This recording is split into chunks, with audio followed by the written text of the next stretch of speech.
I'm a 33-year-old guy. This happened when I was freshly 21, and it's still unresolved, if you'd like to call it that. This was a Friday night, and I had gotten off of work at around 5:30 and was ready to make plans for the night. I was recently single at that point, and with asking readers not to judge, I had to make up for lost time. I had met a few new girls, but most other single girls that I knew didn't think that my breakup was for real, because my girlfriend and I had been together for such a long time.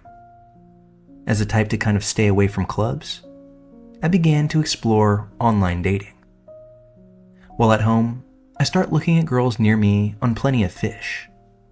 For some reason that night, I really wanted to be in the company of a woman, and the hour I had spent with no suitable responses began to wear on my patience. I eventually looked at Craigslist and posted a personals ad. Now, I know Craigslist isn't the best place to meet people, but at this point, I was thinking with my other head, if you know what I mean. I went out for an hour or two, and when I returned home, I noticed I had some responses to my ad. Mostly spam, obvious escorts, and potential catfishes. I may have been desperate, but I wanted someone that I felt comfortable with, on a friend and personal level. After weeding out all the mess, I saw one response that looked legit. I could tell she had read the ad, as it was an actual written response. She even included a few pics, all of which looked normal. She was cute, but didn't look like a model or from a magazine or anything like that. They just looked like run-of-the-mill personal selfies. In hindsight, there was something about that I didn't catch at first, which is important to the rest of the story. I use a dummy email for Craigslist, and I have it set up so that pictures don't download automatically. I learned my lesson after posting an ad for a table and getting a dick pic. However, these pics showed up right away as soon as I opened the email. All of this will tie in later. After some back and forth, I decide that I'll head over to her place. She gives me the address, and I see that it's an apartment building. Even better, as I'm always thinking of safety.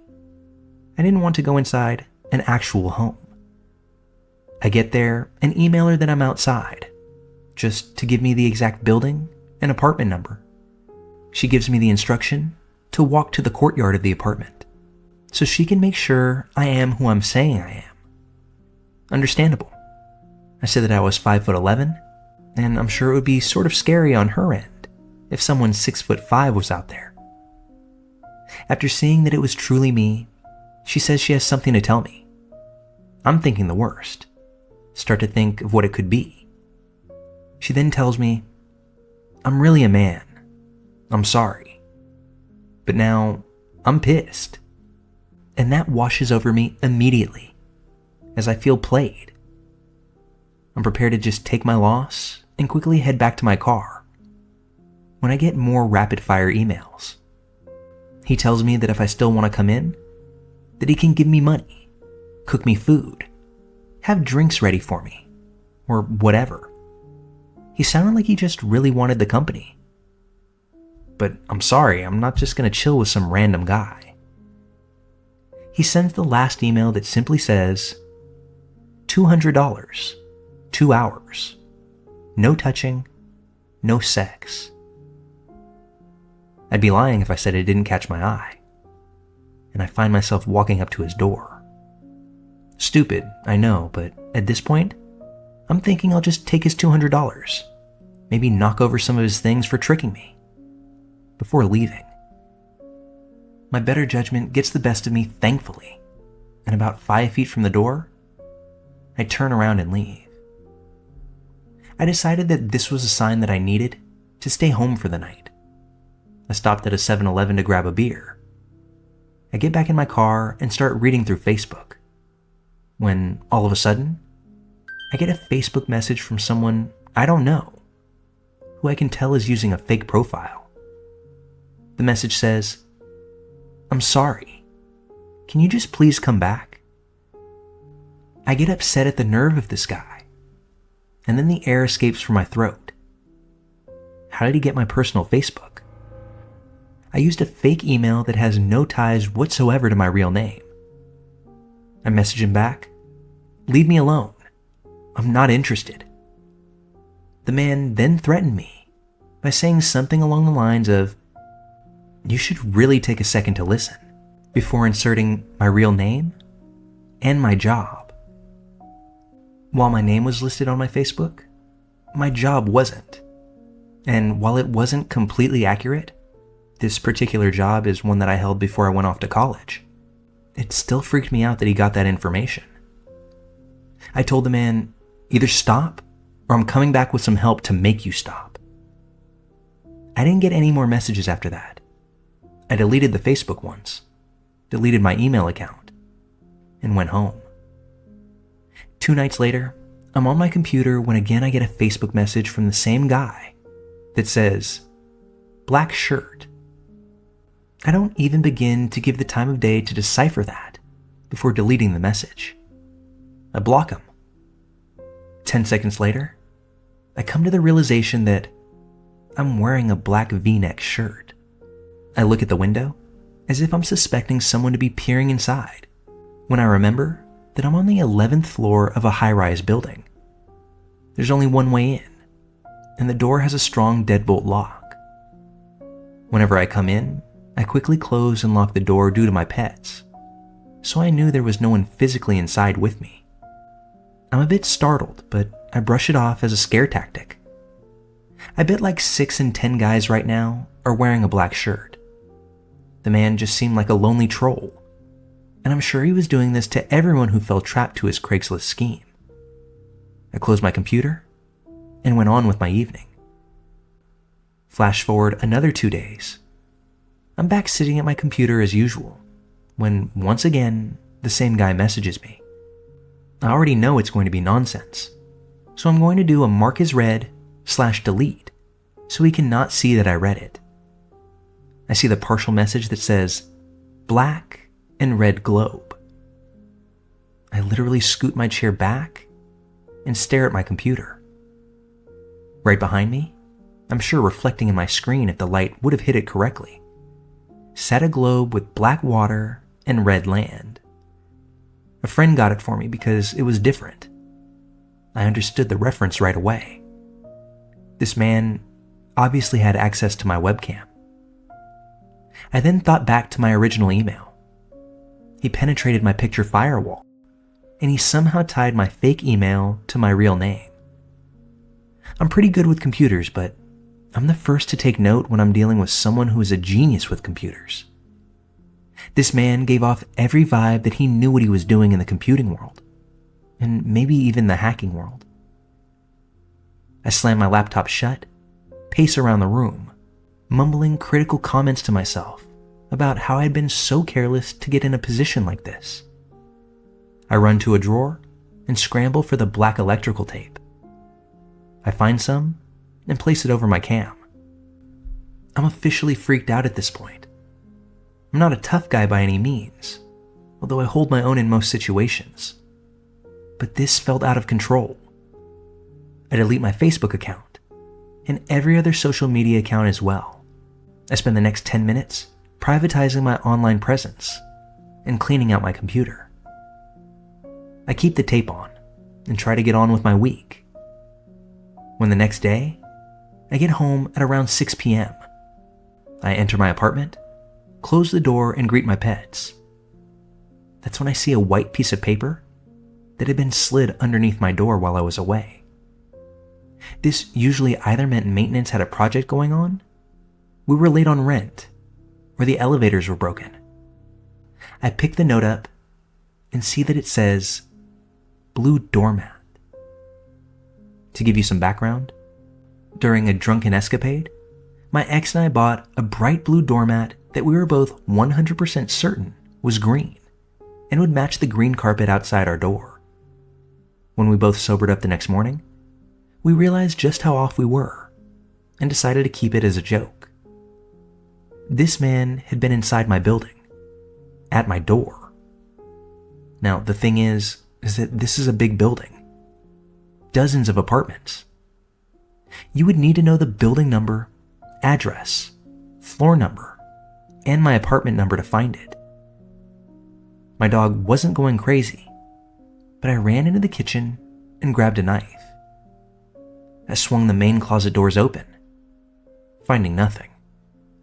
I run to my bedroom, swing those closet doors open. Once again, nothing there. I race to the bathroom, pull back the shower curtain. Again, nothing. The man hadn't been inside, but he'd been just on the other side of my door. I'm not the type to call the police, but I felt like I didn't know what to do. After sleeping on it, I call 911 the next day, ask for non-emergency. After a hold, I'm connected to a lady and tell her what's going on. She says she can't do anything, but gives me the number to the police of the city where the man lived. I call and speak to an officer, and basically tell him I'm not trying to press charges or anything, but can someone please go over there and scare him or something? I could tell the cop wanted nothing to do with me, but I kept his ear. Probably because he could hear a rational young man basically pleading with him to help.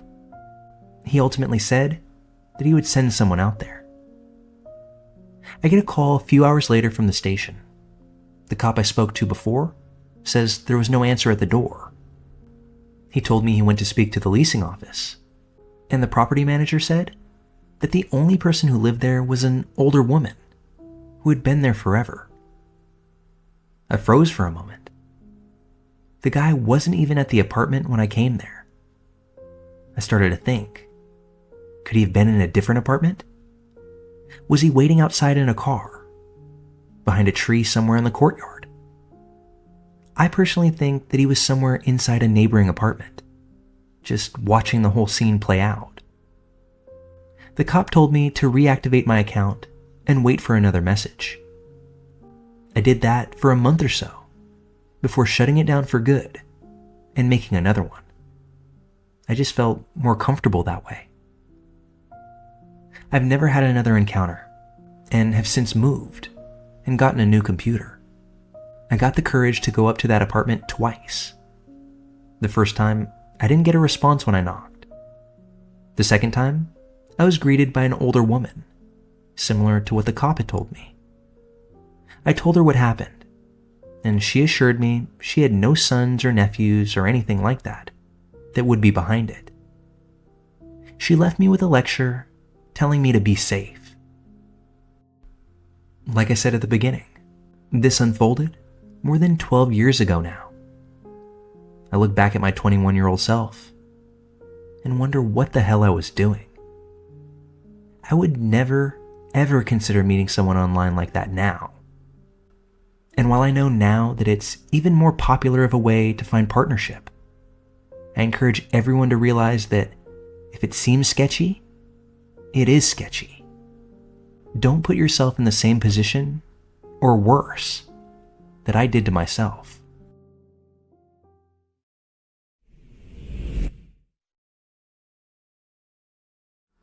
So back in 2012, my then girlfriend and I went on a big year-long road trip through the States, working on farms along the way for room and board, before ending our trip by driving across Canada, west to east, before ultimately arriving back in Nova Scotia, where we lived. At some point during this journey, we got a puppy, and around the time we got to Alberta, with an extra mouth to feed, we decided that money was running low. Since I'm a carpenter, we decided to find a place to rent, and I would get a job for a few months before we kept going on our trip. We scrolled through Kijiji, which is the Canadian alternative to Craigslist, if you didn't know. We eventually found an ad for a place to rent. This guy lived in a cool-looking house all by himself, just a short drive from the place where I'd found a job. He wanted someone to move in with him, to help with the bills. We started corresponding with him a bit by email, told him I was going to work in the area, and my girlfriend would be staying home with the puppy. Being desperate, and having become accustomed to trusting strangers throughout this long trip, we agreed to send him a deposit and take him up on his offer. We got to his place a few days later. It was in the middle of nowhere, and there were no neighbors. But we'd known that going into the situation. He was about 30, maybe 35 years old, small framed, and he looked like a regular working country dude.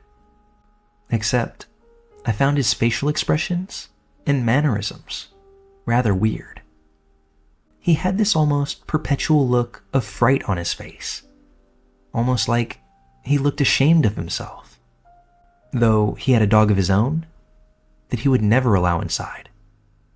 Keep in mind, this is the cold Canadian North. Right away, when he met us at the door, I felt that there was something off about him. It made me uneasy, especially since I'd be heading off to go to work every day, leaving my girlfriend alone with this creepy guy. But she didn't seem worried, and I didn't want to be controlling, so I did my best to let it go. The first night we were there, he wanted to have a few drinks with us, get to know us. We obliged politely, and he brought a few cans of shitty watery beer out, and meekly drank his while sitting across the kitchen table from us. We tried to relax the situation, asked him some friendly questions about himself, but his answers were brief and quiet. He seemed to want friendship, but also seemed completely unsure of how to get it. He went over a few rules that he had. Number 1 was that we stayed out of his room, which was obviously fine. Number 2 was that we not go into the basement. I'll admit, with no further explanation, that rule in and of itself is rather weird. Finally, number 3 was that we stay away from the barn. By this point, I could imagine the news headlines already. Nova Scotian couple found murdered, bound in barn. After this interaction, I didn't sleep very much that night. I wasn't supposed to start work for a couple of days, so I just stayed up reading and playing with our pup. I heard his truck pull out of the driveway pretty early in the morning, and that's when I beelined it for the basement.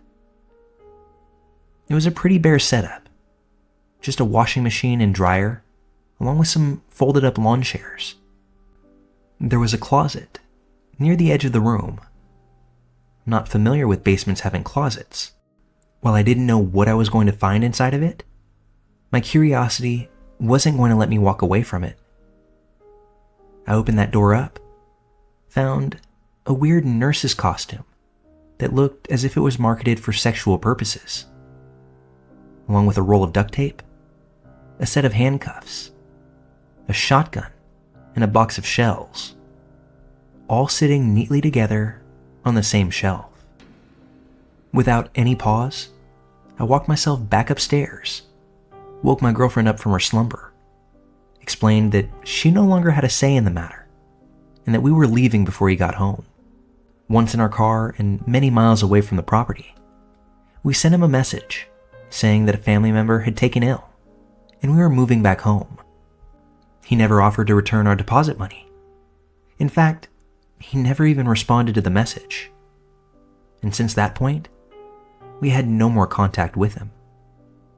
A dozen years later, and I'm still waiting to see him in the news.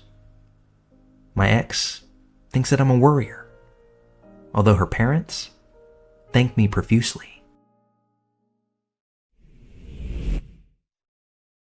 While I'm not particularly proud of this story, enough time has passed that I'm not as self-conscious about sharing it. So here goes. In early 2014, I was 18 years old and started browsing the world of Craigslist. Being bored this one day, I responded to an ad in the personal section and started texting this woman. Being 18 and unfamiliar with how Craigslist works, I didn't see an issue with meeting up with her at a Red Roof Inn. I also didn't see anything wrong with her asking for donations. I figured donation meant optional. Stupid, I know, but just to be clear, she never mentioned a price, nor did I tell her that I had money for her. So I set up a time to meet her. I left my house to head to my GED class as usual, but instead of heading directly to the school, I walked to the Red Roof Inn instead. It was pouring rain out, but it was warm, so by the time I arrived, I was both drenched and sweaty. I knocked on the room door that she was in, and she answered. Her attire at the door should have alerted me, but I'm going to say it again. 18 and stupid. She invited me in, and I asked if it'd be okay if I used her shower real quick. She said no problem. So I begin to get undressed in the bathroom, start to hop in the shower, when I see her at the doorway, beginning to take her top off. I told her, "That's okay, I won't be long." So she goes and waits on the bed, watching the Steve Wilkos show, which, thinking back, could have been yet another red flag added to the mound that I didn't already see. I get out of the shower, wrap a towel around my waist, come out of the bathroom randy as a dog, looked at her and asked if she was ready. She sprawled herself out on the bed and says, "Donations are due up front." At this point, all of those red flags that should have gone off did, as I realized more about the situation that I was in. My face dropped as I faced the TV. That's when I nervously told her that I didn't have any money. She instantly got up, started screaming at me, threw both my clothes and my bag in my face. I hurriedly got dressed and actually apologized for wasting her time before slinking out of the room. As I'm leaving this rundown motel, I begin to walk my route towards my GED class. But before I made my way out of the parking lot, a guy in a green Volkswagen Bug calls me over to him.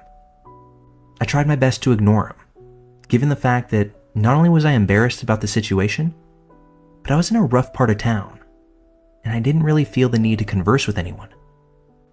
This went well, until he shouted to get my attention. This broke my nerve, so I walk up to the driver's side of this guy's car, and he begins talking to me.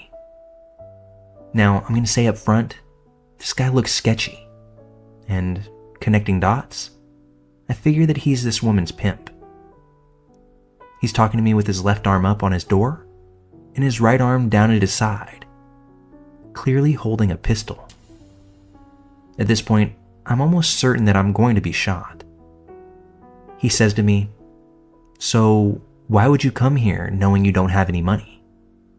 I explained as calmly and as politely as I could that I wasn't aware of the situation.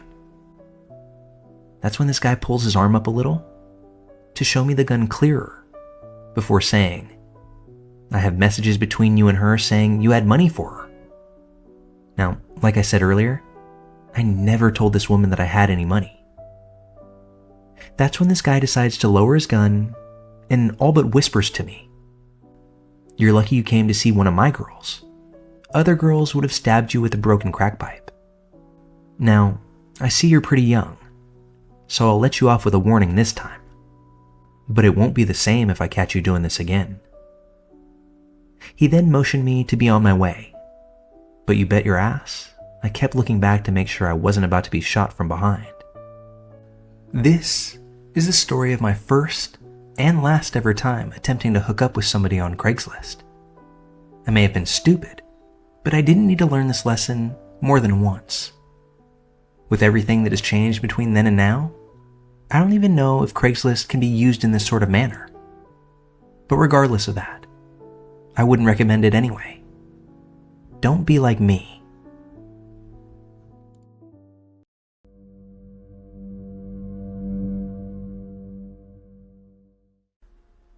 Quick backstory. I work at a gas station on a main route, and we see a lot of travelers passing through. Only one person works each shift, and it's a 24-hour store. We're short-staffed, so I agreed to an overnight, something that I'm not too fond of doing. But extra money? I'll take that. I'm a female, and I work in a state that's always had self-serve gas stations. So late this night, when a guy comes in, I ask him if he needed any help. He says no, He's just getting gas at the pump, but needs to use the restroom. I give him the key and go back to work on whatever invoices we got that day. The guy uses the bathroom, returns the key, and then heads back outside. When after about 5, maybe 7 minutes later, he comes back in the store and tells me that he's confused about the pump. He directly says, "You might have to come outside to help me." This is something that customers don't often say. They usually just complain that the pump isn't working. So I've already got a weird feeling about this guy. I shake it off because, visually, he looks like a nerd, and I don't feel afraid of him. I look at my register to see what error the pump came up with. But there are no errors. The register doesn't even say that the pump was in use. Even if someone tries to pay and nothing's wrong with their payment, the monitor will say, "Payment or loyalty timed out." But there was no sign of him even trying to use it before asking me for help. I ask him if he just wants to pay inside. He agrees to this, goes and grabs his wallet out of the car, and then comes back to slap down $10 on the counter. I give him his receipt, and once again he says, "Can you come out and help me? I don't understand the machine." I say, "We aren't really allowed to leave the store during overnight shifts, as it's just me here, and it's not safe to leave the store." Looking back, I don't know why I told him I was alone. But again, he didn't seemingly appear threatening. He proceeds to say, "I don't understand what it's asking me. I need help. I mean, I'm not scary or anything." I tell him again that I can't go outside. It's store policy for the overnight shift. And say, "It's not that you're scary. I just can't leave. I would have to tell a little old lady asking for help at this hour the same exact thing." Which is true. We're not even allowed to take out the trash during overnight shifts. He starts to walk away from the register counter, but then again stops at the door and asks me one final time to come outside and help him. Now, I'm pretty annoyed at this point. I've said no twice now. I'm not going, so stop asking. In a super annoyed tone, I break down all the steps he needs to follow in order to fill up his tank, before ending the statement with, "I'm not going outside." After this exchange, he finally leaves the store and heads back to his car. The register then tells me that he had no trouble pumping gas. At this point, I'm watching him on the cameras to make sure that there's not any issue. I'm not 100% sure because there's no audio in our surveillance system, but it looked as if he were speaking to someone in the rear seat of his car. Not full-on conversational style, but slyly and on the hush. We have multiple cameras around the property, so as I clicked on different ones to show me other angles, I didn't see any passengers in his car at all. So now I know one of two things. Either he is full-on, out loud talk to himself crazy, or he had someone potentially lying in his back seat, fully concealed. Neither one of those options are very inviting. Normally, a person such as this walking in and having problems at the pump wouldn't give me such an issue, but the accumulative weirdness of it all definitely stood out. Opting to ask me to go outside instead of bringing in money at 3 a.m.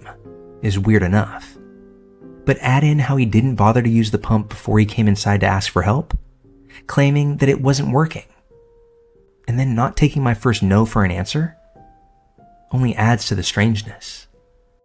When he pulled off, I thought that I should write down his license plate, just in case anything else out of the norm were to happen. But to my surprise, the car had a black garbage bag wrapped around the rear plate, making it virtually unreadable. Not sure what he or they were planning, whether it was a robbery, abduction, or something more. But I'm forever glad to not have walked blindly into whatever their trap was. Hey everybody, if you'd like to directly support us as a channel, please consider joining our Patreon. Your support allows me to dedicate more time and effort into creating the content that you enjoy. And by becoming a patron, you'll be able to interact with me directly, be listed within our content as a backer, assist with content creation, and even gain early access to all of our upcoming releases. Find me at patreon.com/malevolentmischief, or simply click the link in the description. I look forward to bringing you even more creepy and unsettling content. Now, let's get back to the stories.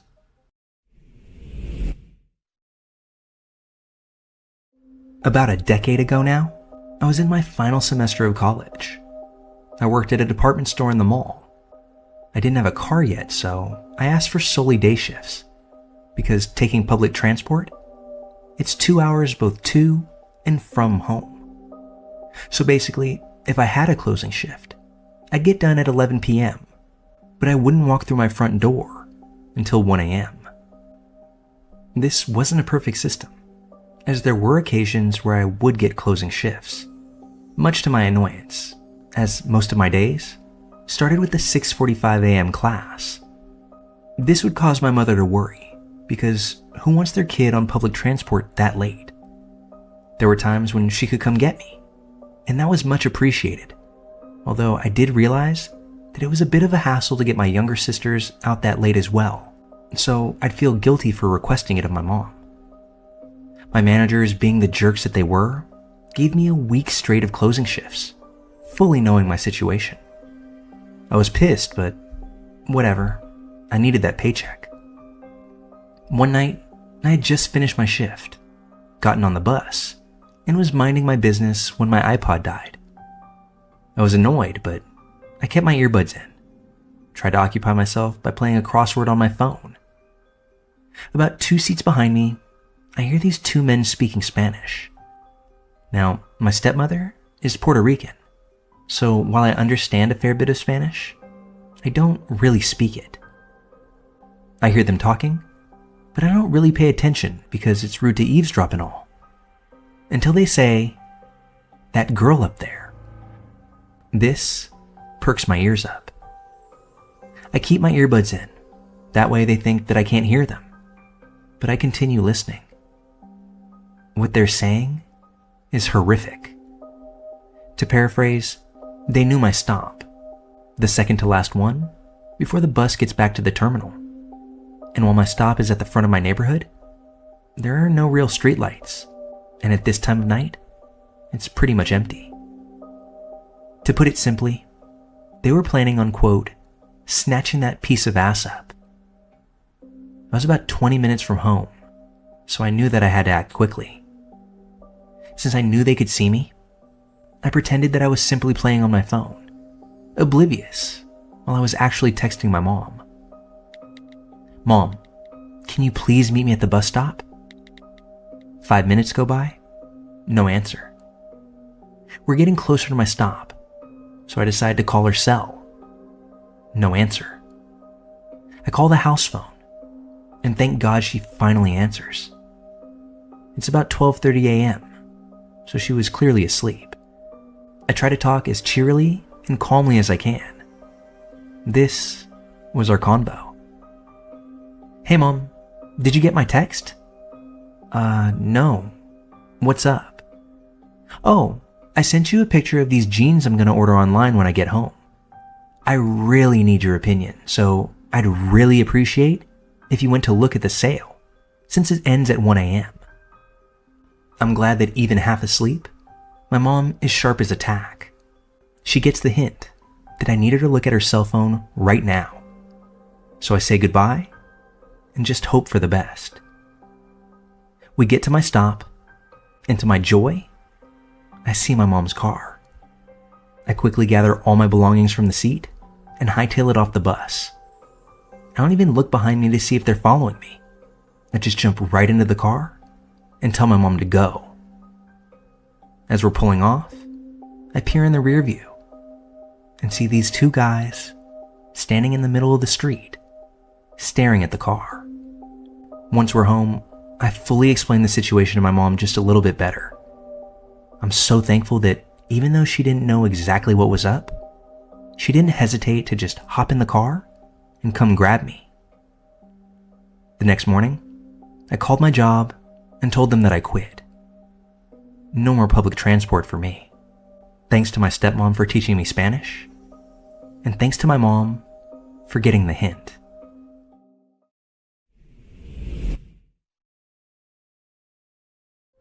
This story is from a few years back now. I'm older, more mature, and no longer work for this particular employer. But at the time, I was an employee of Ronald McDonald. I'd been at my Golden Arch location for just over 2 years at this point, minus the 3 months or so that I was on maternity leave. In fact, that leave had just come to an end, and I was now the proud new mother to my son. Just a little background info early on. I've heard it since his birth. My son does not look like me. He much more resembles my husband. That, in addition to the fact that I'm a baby face myself, I often would get mistaken for a babysitter or nanny instead of mom. This specific evening, I had just wrapped up my shift slinging fries and Big Macs when my husband and our now 4-month-old little boy came to pick me up.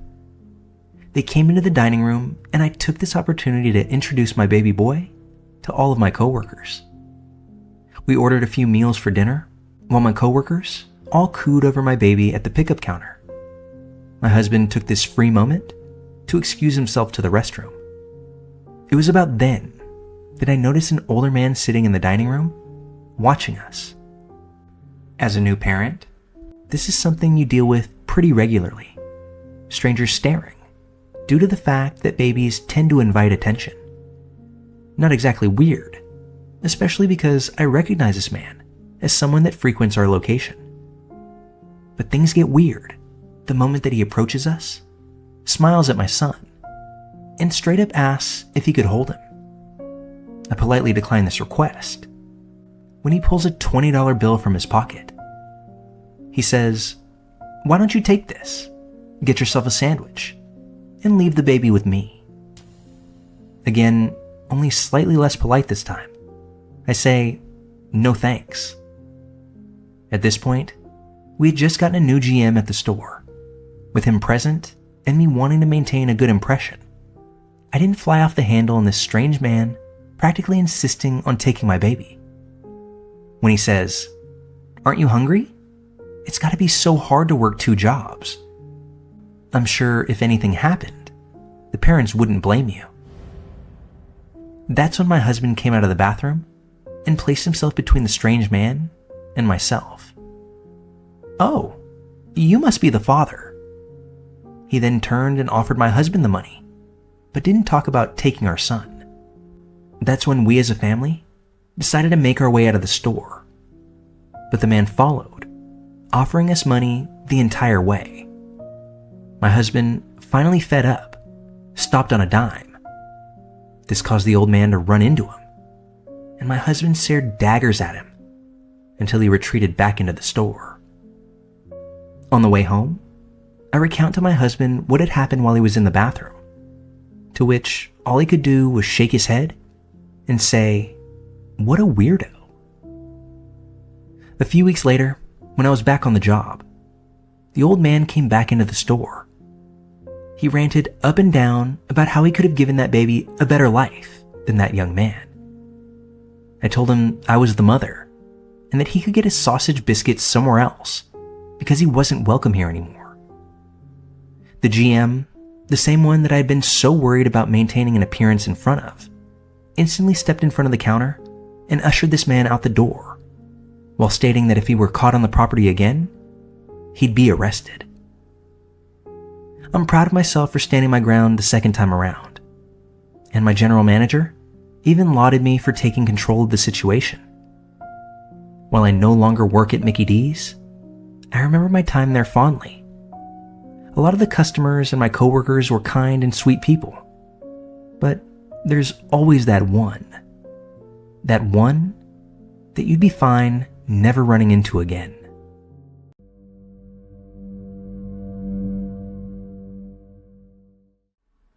After a blissful year of living in my very own apartment for the first time alone, a man moved in next door that I'll never forget. The layout of my apartment is crucial to convey how this incident unfolded. not so much where my kitchen or where my bathroom is, but understanding that our balcony and his balcony are only partially separated by a wall. There's a solid 2-foot gap in which you can easily walk from one balcony to another. For context, I previously had a very lovely woman living next door to me for the entire first year that I lived there. This woman never crosses balcony threshold without being explicitly invited. I only throw this in there so you can understand that I wasn't previously concerned about someone infiltrating my space. The first time I met this new neighbor, he was unloading groceries from his massive truck into the assigned parking spot next to mine. As I was driving up, he and a girl I assumed to be his girlfriend were unloading boxes from Costco. I noticed them speaking, and as soon as I was out of the car, they went silent. I nodded a greeting to them, proceeded to the elevator, and the guy ran up behind me before throwing some boxes down and begging me to wait. No problem. I pride myself in being a good neighbor. While in the elevator, the girlfriend refused to make eye contact or speak to me. A little weird, but I just thought she was shy. Although the guy quickly introduced himself and was extremely chatty. In the 45 seconds that it takes to get from the parking lot to the floor where our apartments were, he asked how I liked the place, where I was from, and where I worked. Looking back, his enthusiasm was a little strange, but I chalked it up to him being excited to be in a new place. For the sake of the rest of the story, let's call the neighbor Sam. Sam was maybe 30, 35, 6 feet tall, with a slim muscular build, and had hair buzzed extremely short, as if he were attempting to mask his balding. Pretty average looking by all accounts, at least in my opinion. The first few weeks we run into each other often, and he always makes some small talk, and always refers to me as Miss. I assume it's because he forgot my name, but still wanted to be polite. I almost never see his girlfriend after that first night, but occasionally I can hear him talking to a lady in his apartment, as the walls in our complex are reasonably thin. One night, after about 3 months since Sam moved in, my boyfriend is spending the night, and we were watching movies on the couch. It's probably around 11:30 p.m. The back of my couch is against the wall that I share with Sam, and we hear some banging noises. My first thought is that him and his girlfriend must be getting it on. Boyfriend and I laugh and turn the volume of the TV up just to drown them out. Then, in addition to the banging, the neighbors begin screaming, and we can hear objects being thrown, glass shattering everywhere. The exact words are muffled, but the tone is angry, and there's a considerable amount of crying going on. My boyfriend, the gem that he is, steps onto the semi-shared balcony and in his loudest voice yells over, without crossing onto Sam's balcony, "Everything okay in there?" The girl opens the sliding glass door on Sam's side a minute or two later and says, "Sorry about that." So we leave it alone. I'm concerned, but we have no idea what actually happened and decide to just go to bed.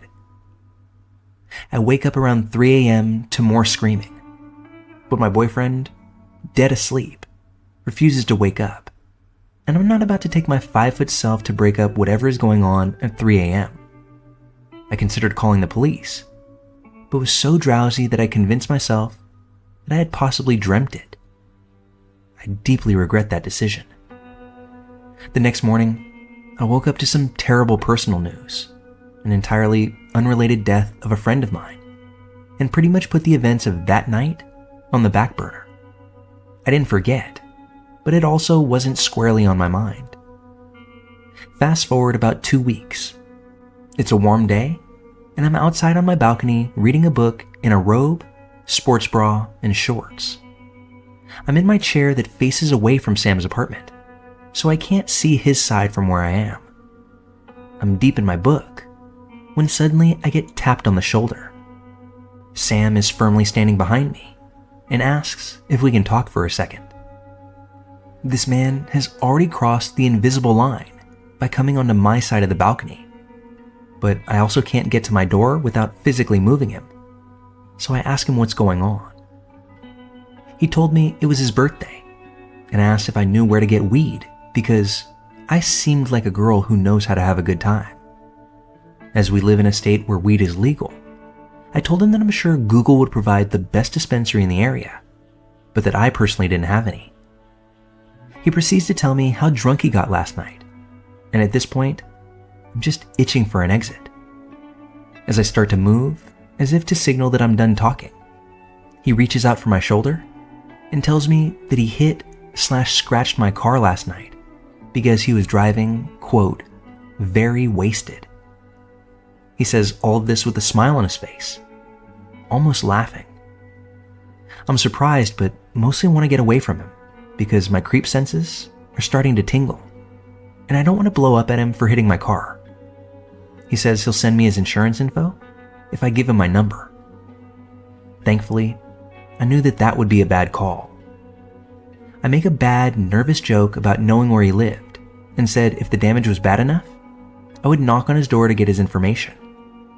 He counters by saying he'll leave a note with his info on my door. That's when he retreats from my balcony, while also saying he'd prefer to just pay me cash and not involve insurance. I give it an hour or so, then I head down to assess the damage. I did this purposefully because I didn't want to walk down at the same time as him or risk having him follow me. Sure enough, there are 2 long new scratches on the driver's side door. They're not deep, just kind of superficial, not exactly worthy of a call to insurance immediately. I really just didn't want to get involved with him in any way, so I decided I could deal with the scratches. But this little event definitely irked me. At this point, I knew that something was off with him.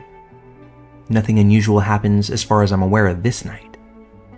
The next day is Saturday, and as I had to work the next day, I'm home alone watching some action-y movie, once again around 11 p.m. I'm on the sofa with my cat curled up on me, and the movie is relatively loud, so it takes me a little while to register this banging noise coming from the hallway. I honestly only noticed because my cat had woken up and got all puffed up and freaked out. I turned down the volume of the film and suddenly realized that the banging is getting louder and louder. Just as I stand up, I hear the 5 words no one wants to hear coming from their door. Open up. It's the police. My stomach all but hit the floor. I had lied to Sam the day before. I totally had weed, and I had smoked a fat joint outside on the balcony, maybe 20 minutes before the knocking began. I'm totally panicked at this point, and trying to control my breathing so I don't immediately come off as suspicious before I answer the door. I remember checking the peephole to see a close-up of a cop's face, then opening the door, coming face to face with 6 officers, all with guns drawn. I'm about 0.5 seconds away from completely pissing my pants in fear, still convinced I'm somehow in trouble for smoking a joint. The officer who seems to be in charge can instantly sense my level of panic and says, "Ma'am, you're not in trouble.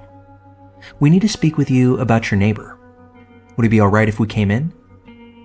At this point, I'm reeling and my whole being is tense. I let the cops in, but my heart hasn't moved from my throat. The lead policeman asked me about any interactions that I've had with Sam. I tell him that I barely know him, that he just lives next door to me and only moved in a few months ago. I asked why they needed to be in my apartment.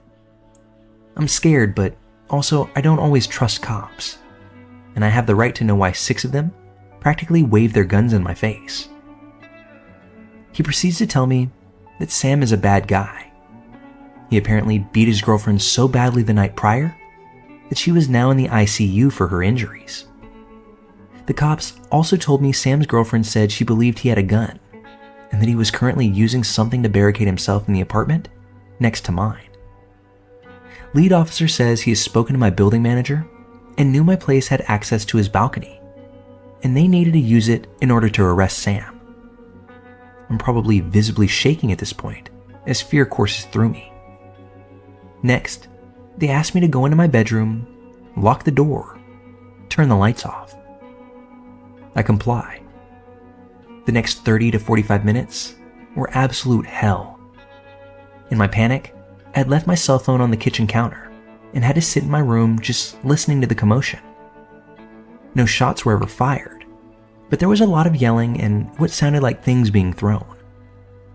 Eventually, after what felt like a lifetime, the main officer knocked on my door and told me that Sam had been arrested, and he thanked me for letting them use my apartment. They asked me questions for maybe 15 more minutes before showing themselves the exit.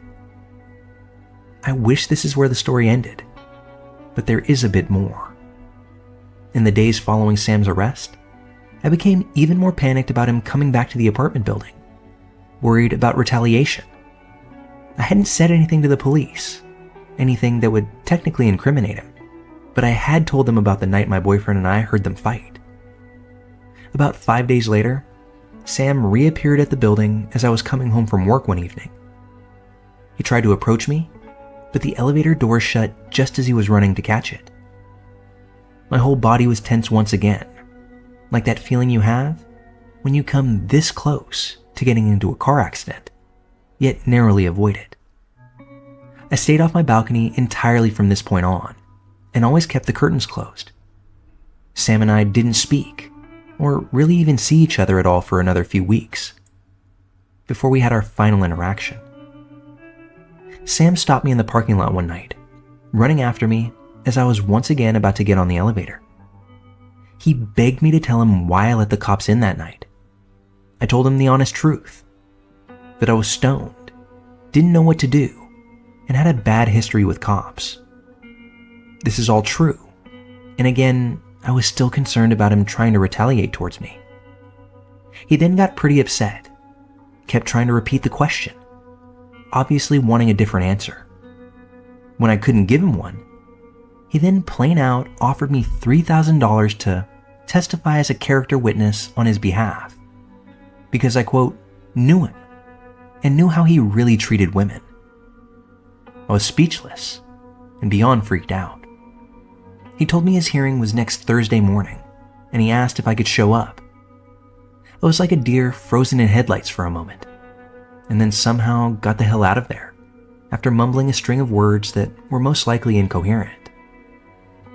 The Wednesday night before his trial, I came home from work and found my cat acting rather strangely, like something had just spooked her.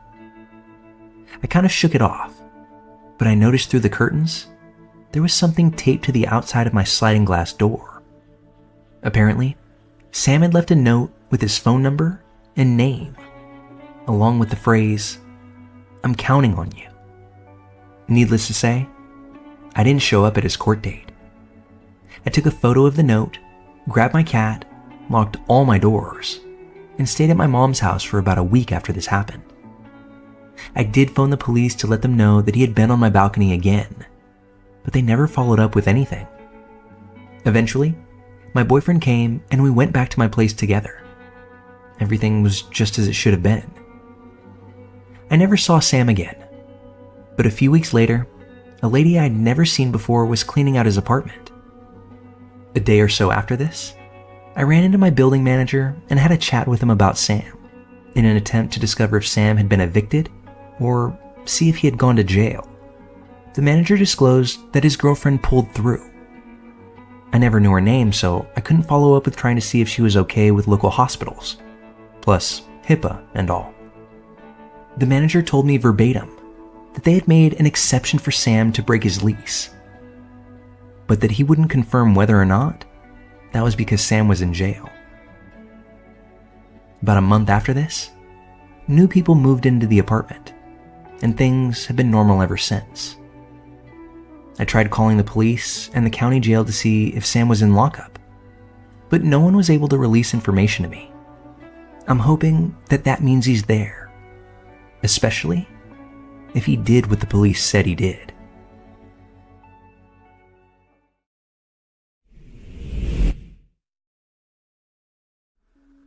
This story happened to me in the early hours of New Year's Day this year. To give you a bit of context, I'm a male in my early 20s, and I live in an apartment on the second floor. I come back home from a New Year's Eve party at around 6 a.m. I get undressed, text a couple of people to let them know I've made it home, and then head straight to bed. All of this in a span of 10 to 15 minutes. But as soon as I get into bed, I hear my doorbell ring. For what it's worth, it's not my actual door, but the gate to the apartment complex. Initially, I say fuck it. It must be a drunk person, or someone pulling a prank, or being an asshole. So I let it ring. But whoever it is down there keeps ringing very insistently. After about 5, maybe 10 minutes of this, I get up in my boxers to answer the phone that is wired to the gate. I answer the phone and I hear a foreign-sounding man. He's either muffling his voice or simply not enunciating. But from what I gather, he's trying to tell me something about a friend and keys to let him in the complex. I let it register for a moment before I tell him, I don't know you. I'm not opening the gate. I slam the receiver down and head back to bed again. But without pause, they just keep ringing. I get up again, go answer the phone, this time more than just a wee bit angry, and I'm greeted by a girl speaking perfect English, which in and of itself, a little odd because I live in Italy. She's telling me in a very clear manner that she's staying on the 5th floor. Her friend has the keys, that she's a woman alone in the street, and for me to come check it at the door if I don't believe her. She sounded very convincing if I'm being honest. Mind you, in this moment, I'm still coming down from a drink-filled night. Probably still have the remnants of a leafy green substance in my blood, and very tired. I'm doing my best to weigh my options. What if she really is a girl alone in the street at 6 a.m., out in the cold, and with all the drunk people going around? But then I think, what if she isn't though? Fortunately, even in my mildly intoxicated state, I have the idea to go out on my balcony, the one that faces over the gate, and check out who's on the street. I throw on my parka because it's pretty cold, and I'm not heading out to my balcony just in my boxers. But once I get out there, I have an absolute f*** you moment. I see that there are 5 people down at the gate. It looks as if it's 4 men and 1 girl if I saw correctly. They're standing right in front of the entryway, talking quietly between themselves. And that's when I yell out at them, "Oi, you wanted to come in?" Before immediately heading inside to call the police, while also grabbing a knife. The real scary thing here is that the entryway gate is not see-through. So if I had gone downstairs to check it out, I wouldn't have been able to see outside. But as soon as I would have opened the door, I likely would have been overpowered by them, and then forced to lead them to my apartment. The story more or less ends there. The fuckers kept ringing the bell for what I'd say was another 15 minutes, while I turned off all the lights in my apartment and walked room to room like some drunken Rambo with a knife in my hand, periodically checking all the windows. I have windows that face the internal portion of our complex courtyard. My windows that face the street can easily be climbed up to, or so I thought at that moment. And then, just as quickly as it started, it all ended. I don't know if the police saw anyone or came out at all, because I never heard from them. And once all this activity died down, I ended up just passing out in bed for a few solid hours. When I woke up later, it really resonated with me just how weird this whole thing was. What if I hadn't had a second thought about buzzing them in? What if I didn't peek over my balcony? What if I had taken the step to go downstairs and visually confirm that it was just a girl out there? I guess the best case scenario would be I'd be out a lot of my physical possessions. Worst case? Well, I don't really want to think about the worst case. I share this story as a reminder to always think one step ahead. Maybe it's not the best idea to just take people at their word's value. And while it may be annoying in the moment, there's no problem with letting a phone remain unanswered.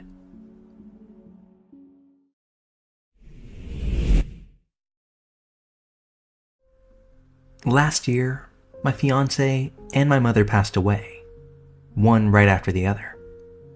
After they died, I obviously fell into a deep depression. Though I thought I was pulling off the whole "I'm fine" thing, my friends could clearly see through it.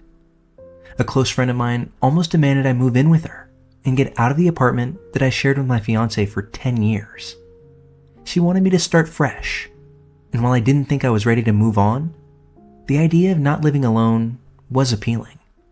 Plus, her apartment is in a much nicer neighborhood than the one I was currently living in, so I agreed. Living with her has been fantastic. Our schedules are opposite. Me on days, her on nights. So we both get alone time, but we also have at least one day a week off together, so we get to hang out. Moving has also allowed me to be able to walk to work as it's so close. I thought that would be a godsend, until my 10-minute walk caused a 2-month-long nightmare. I decided to sit in the park that's between my apartment and my job one evening after work. As I'm sitting there, a man approached me. I saw his face first. He was almost handsome, if not a little rough looking. Even though I live in an urban area with a high homeless population, it didn't occur to me that this man was anything but a mildly handsome 40-something guy. So I smiled and looked back down at my phone, expecting him to walk on by. Nope. He asked me what time it was. When I looked up to tell him, I noticed all the stuff that he was carrying. It was so random. A kid's chalkboard with nonsense all over it, a paper bag full of old magazines and paperwork, and a steel shelf that at one point would have held CDs on it. I then noticed that he wasn't wearing shoes, and his hands were absolutely filthy. Needless to say that it finally dawned on me that this was not going to be a normal encounter. He started talking nonstop, some of it nonsense, but some coherent. All of it f***ing crazy. Of the parts I could follow, he told me he had just been released from prison, and he was looking for a tattoo shop because he wanted to get the DOC, the Department of Corrections, and 34, the number of DOC violations he had while in prison, tattooed on him, and he wanted the DOC to pay for it. He then noticed a button I had on my bag that had the logo for a local gay bar on it. He told me he had gone in there one night and went home with a guy. Then he looked me up and down and said, "But young ladies are my problem." I gathered my stuff and left immediately. Now, I love this apartment that I'm staying in, but it has its drawbacks which became glaringly obvious after this encounter. The apartment is on the first floor. I love it because you can walk out the sliding glass doors, one in the living room and one in my bedroom, right onto an awesome gated patio that has tables and grills for barbecuing, so it's awesome in the summer. I now hate it because it's right on the street, and the fencing is clearly very easy to scale. One very early morning, around 5 a.m., I hear a man scream, "What the f*** are you doing?" So loud and so close, it woke me up from a dead sleep. I legitimately thought it was coming from inside my bedroom. As it turned out, it was coming from outside. A neighbor of mine had been leaving for work and discovered a man, you guessed it, the same man from the park, sleeping against my sliding glass door. The dude got scared off. My neighbor checked on me, and once I calmed down, I chalked it up as a f***ed up coincidence. Well, 2 weeks later, I was sleeping, and at some point this man came onto the patio and was now tapping on my sliding glass door. I just laid there, frozen in fear. That is, until he escalated to full-blown kicking the glass. I flipped on my light to grab my phone, and that's when he took off. I called the police, and they came over to take a report and to look at the footage from the cameras in the building. The footage confirmed that it was the man from the park, and even more disturbingly, the footage from the hallway cameras showed that on more than one occasion, he had slipped into the building behind a resident and sat in the lobby for several hours. Even at one point, going down the hallway and trying my doorknob and my neighbor's doorknob to see if they were locked. He even went so far as to hide in the little mailbox room when he saw my roommate coming in from work.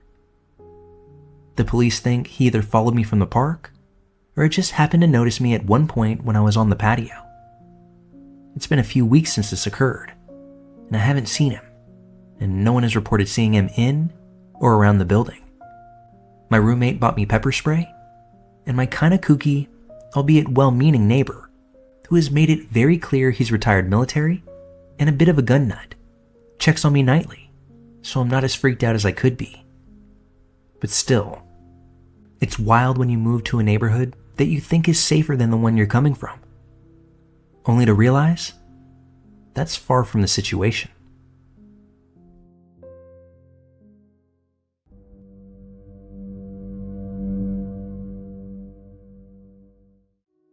This happened to my husband and myself almost a decade ago, late November, and it still gives us chills to this day. While living in Seattle, my husband and I would frequently go surfing. Usually, we drive out to Neah Bay or Westport, but on this particular weekend, the surf report looked pretty messy for spots located directly on the coast. We decided instead to try hitting some spots along the Strait of Juan de Fuca. The land along the strait is beautiful, but remote. You can only access it by driving all along Highway 112, which runs from Port Angeles to Neah Bay. There's no cell service along almost all of Highway 112, and only in a smattering of small towns. So we decided to try surfing along the strait at this one spot, Twin. We'd surfed out there before and had a good lay of the land.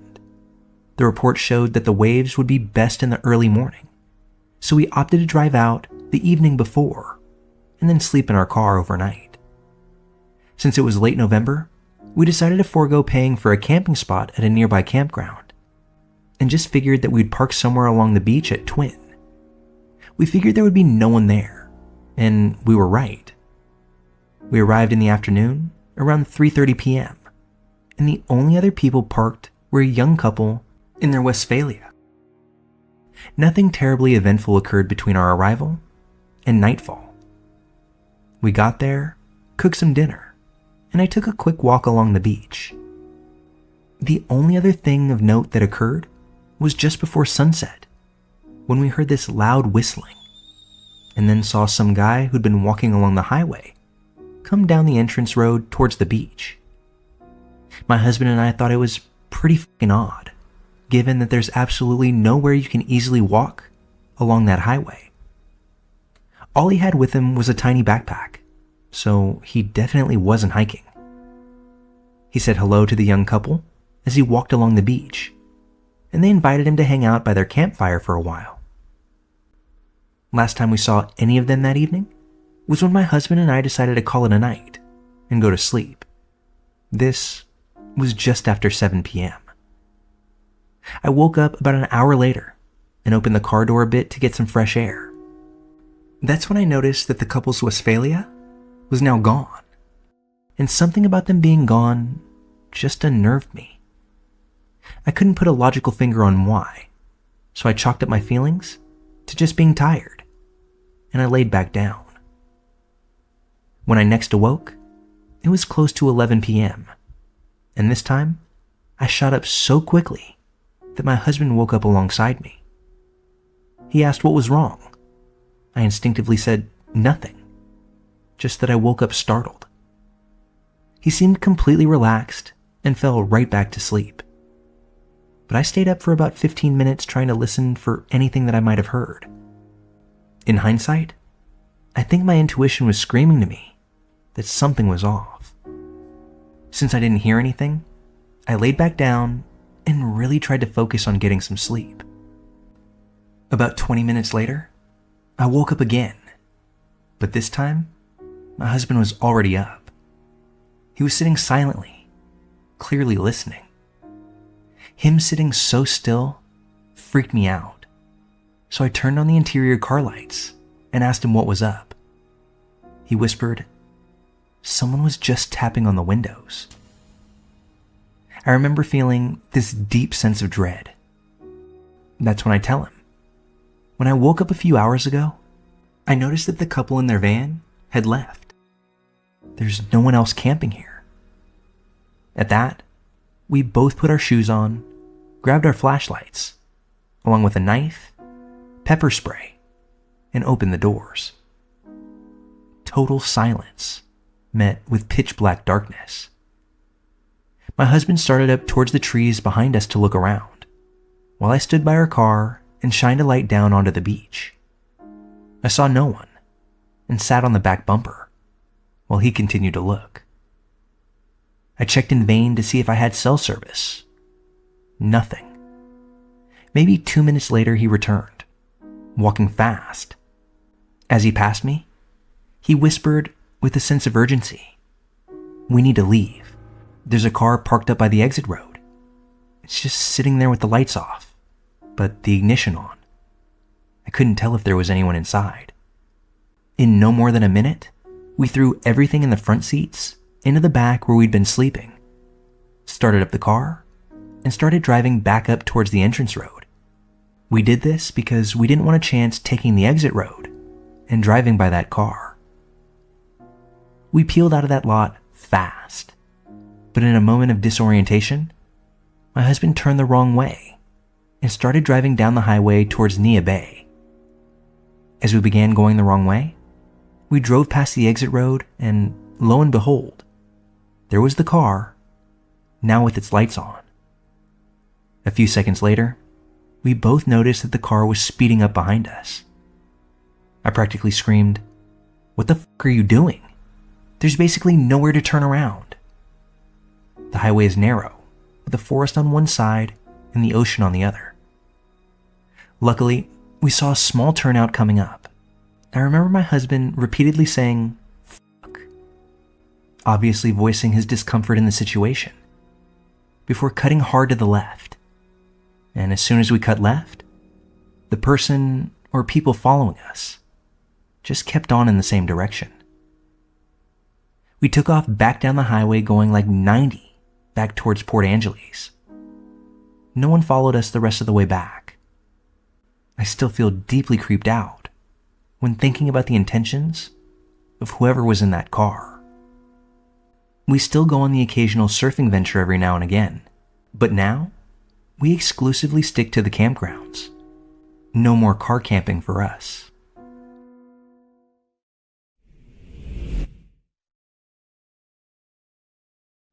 I happen to live in a small rural community in the eastern United States.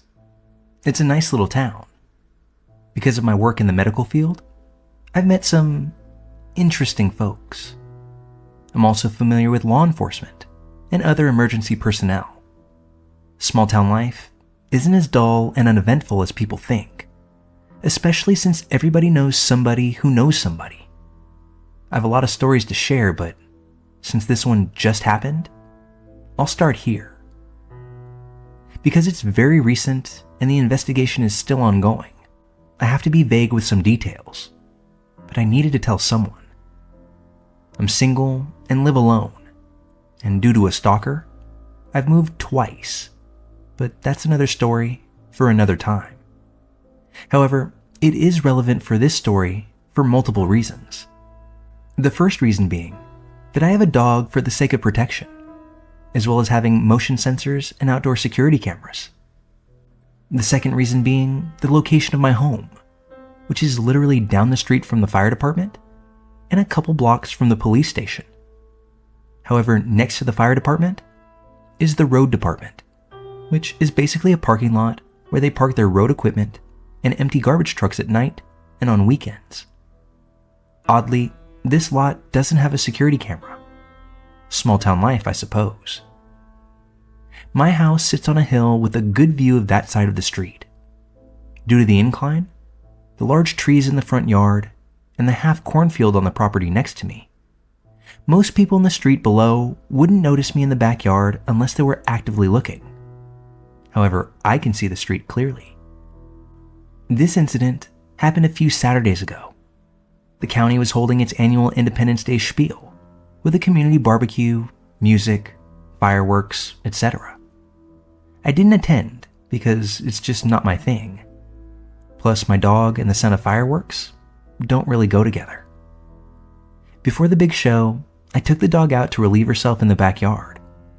There was still at least an hour of daylight, but the entire neighborhood was pretty quiet because most everyone was at the fairgrounds or various other holiday events.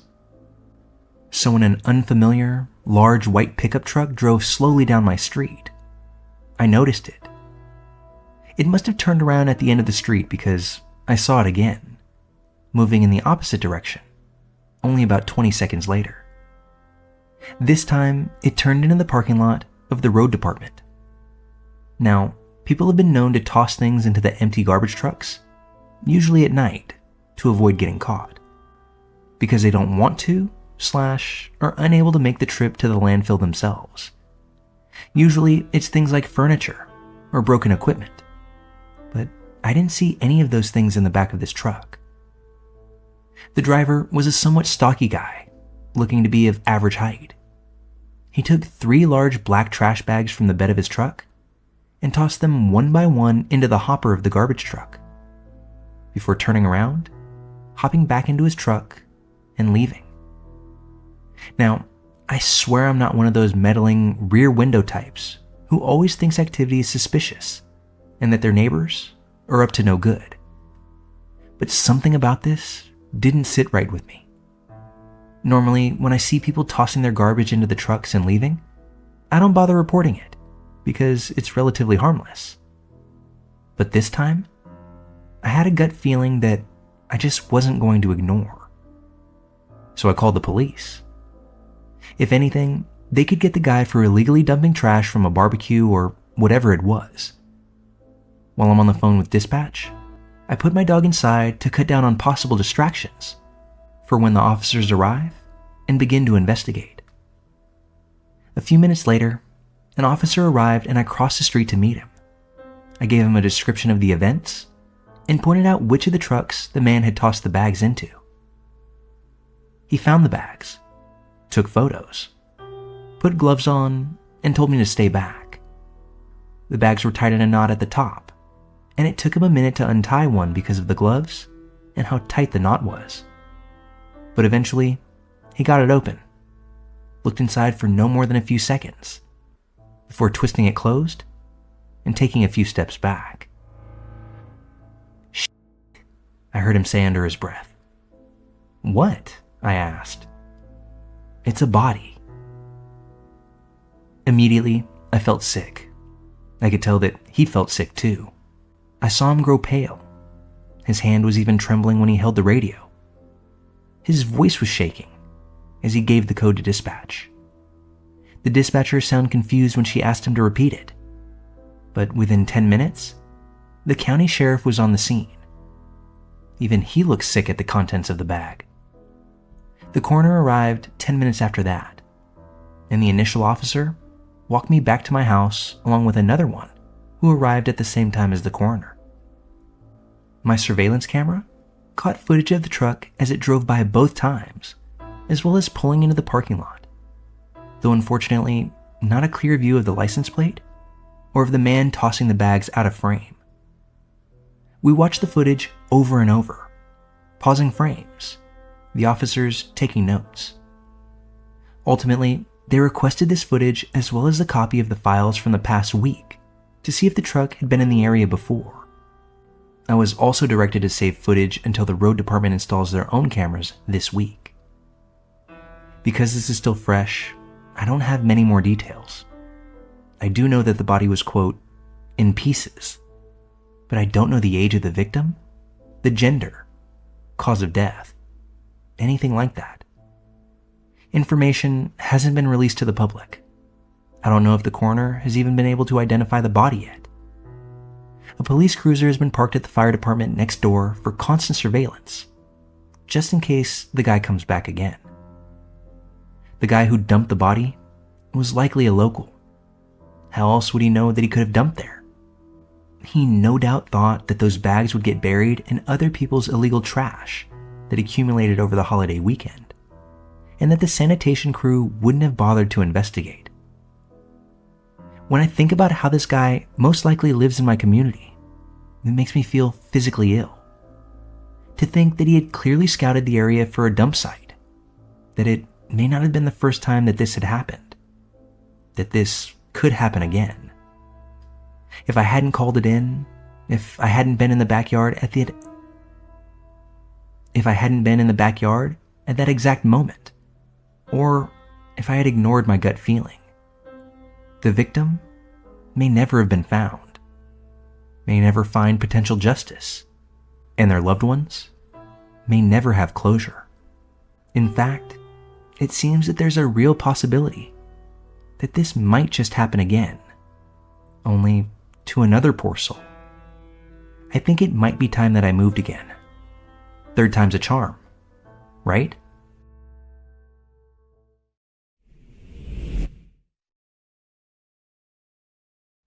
So this happened earlier this year. As a little background, I'm a 30-year-old male, married, with a young daughter. I live in a rural Northern California town, pretty much right at the epicenter of the gold rush.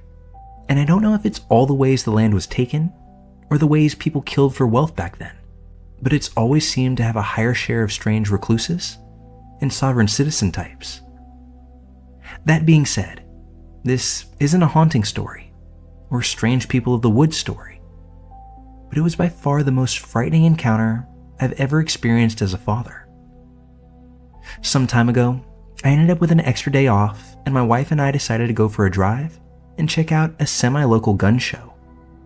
From time to time, I will get tables at them and have friends who do them regularly, so we went to visit, as I'm always looking for obscure parts and pieces for old military weapons. Plus, I had some family that lived in the area of this show too.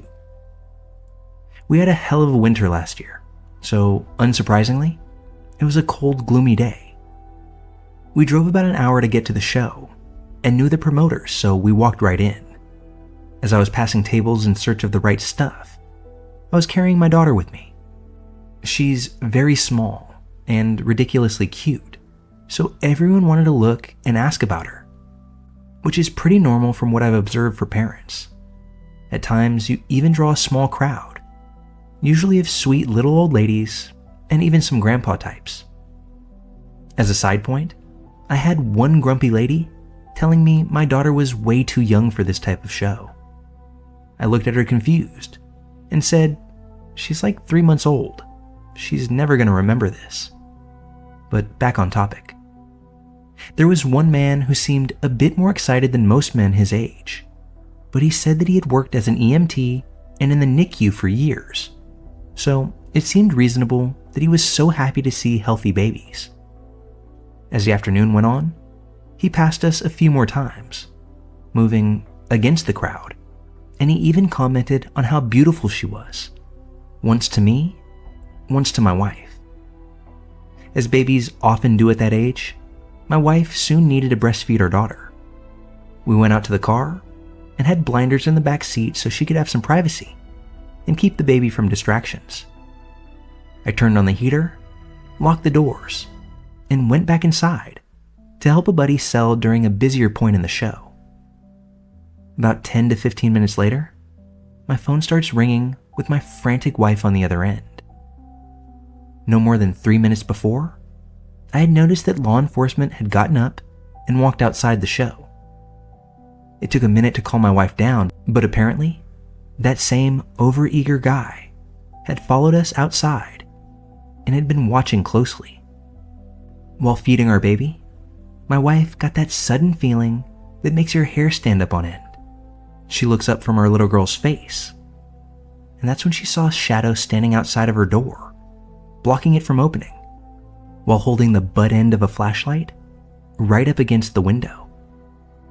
After her brain had a moment to assemble just what she was looking at, my wife was ready to let out the shriek of all shrieks. But at that same moment, a sheriff pulled up, one who had also seen us go to the car. The officer asked what was going on, when that man tried to say that he was just talking to my wife, who rolled down the window just slightly and said that she was not talking to this man and didn't want to either. That's when the officer asked him his name. And when he turned around to run the man's name in the database, the man tried to scurry away. The name was fake, hence why the other officers within the show got up and left. The man was detained. He gave his real name, and within 1 minute of calling it in, the man was then in cuffs.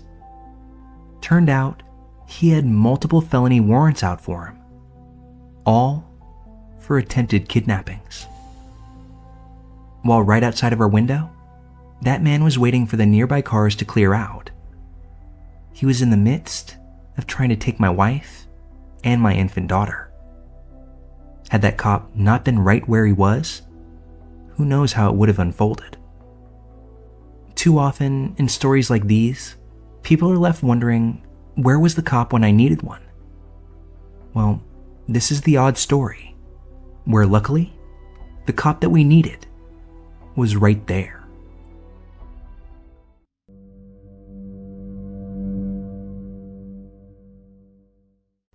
When I was around 6 years old, my parents divorced, and my dad was soon given full custody.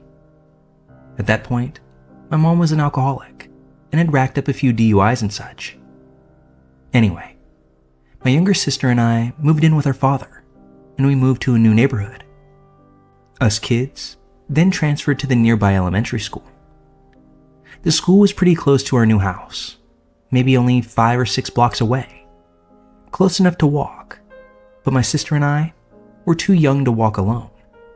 Sometimes our dad would walk us to school in the morning and then walk back himself, and less commonly, he'd walk to pick us up in the afternoon, although most of the time, he picked us up in his black Mazda. The way pickups worked at my school was pretty common. We went out with our class, stood by our teacher and classmates, and when a car pulled up, designated staff members would ask who the student was that they were there picking up, before going to find them with their class and escorting the kids to their car. Seeing as my mom was in jail at this time, the only person who ever picked us up was my dad. This one particular day while I was in 3rd grade and my sister was in 1st, we were outside waiting to be picked up. After being outside for only a few minutes, my little sister came running over to me and said someone who wasn't our dad was in a car to pick us up. The man had located my sister first and said both of our names. She said that he'd smiled at her and told her our dad had told him to come pick us up that afternoon. But she said she wanted to find me first before she got into the car, since she didn't recognize him as one of our dad's friends. Thank God she did that. Our dad had always told us not to talk to strangers, so I grabbed my teacher and told her what happened. She got a supremely alarmed look on her face and told us to stay where we were, while she told another teacher, or something to that effect.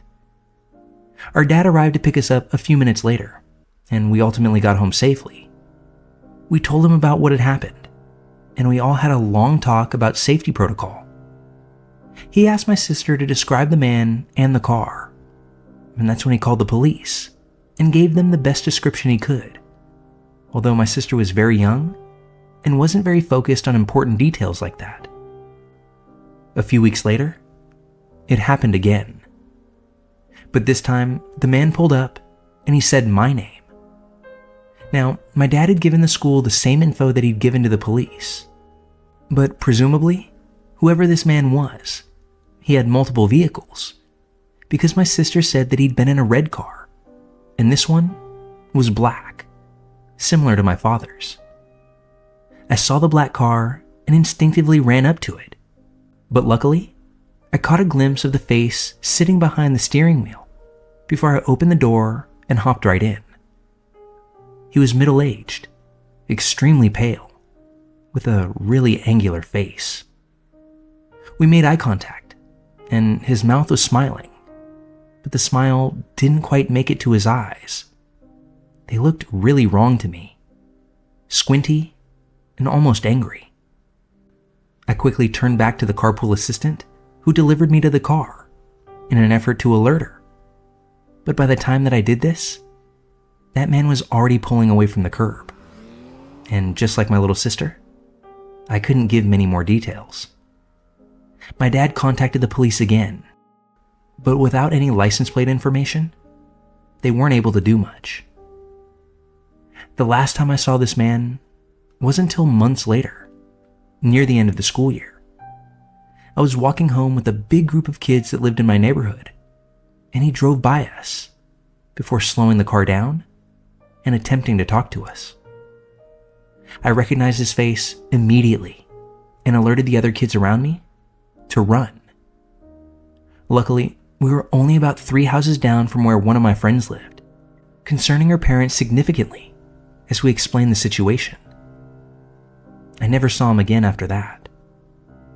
My dad started dating my now stepmom, and we moved to her neighborhood and switched schools shortly thereafter.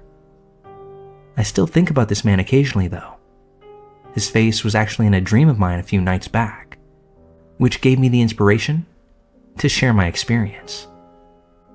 I'm in my 20s now, full-grown adult, and to this day, I don't know how he knew our names, how he knew anything about us really. It's pretty terrifying to think about what would have happened to my tiny little sister if she'd gotten in that car with that man instead of coming to find me. It's equally as terrifying thinking about what might have happened to me if I had done the same. I don't have kids of my own yet. I don't know if pickup protocol is the same at elementary schools now as it was then. But I encourage all parents out there to have a code word or some system with their child so they know not to just climb into a car with some strange adult claiming to be friends with their parents.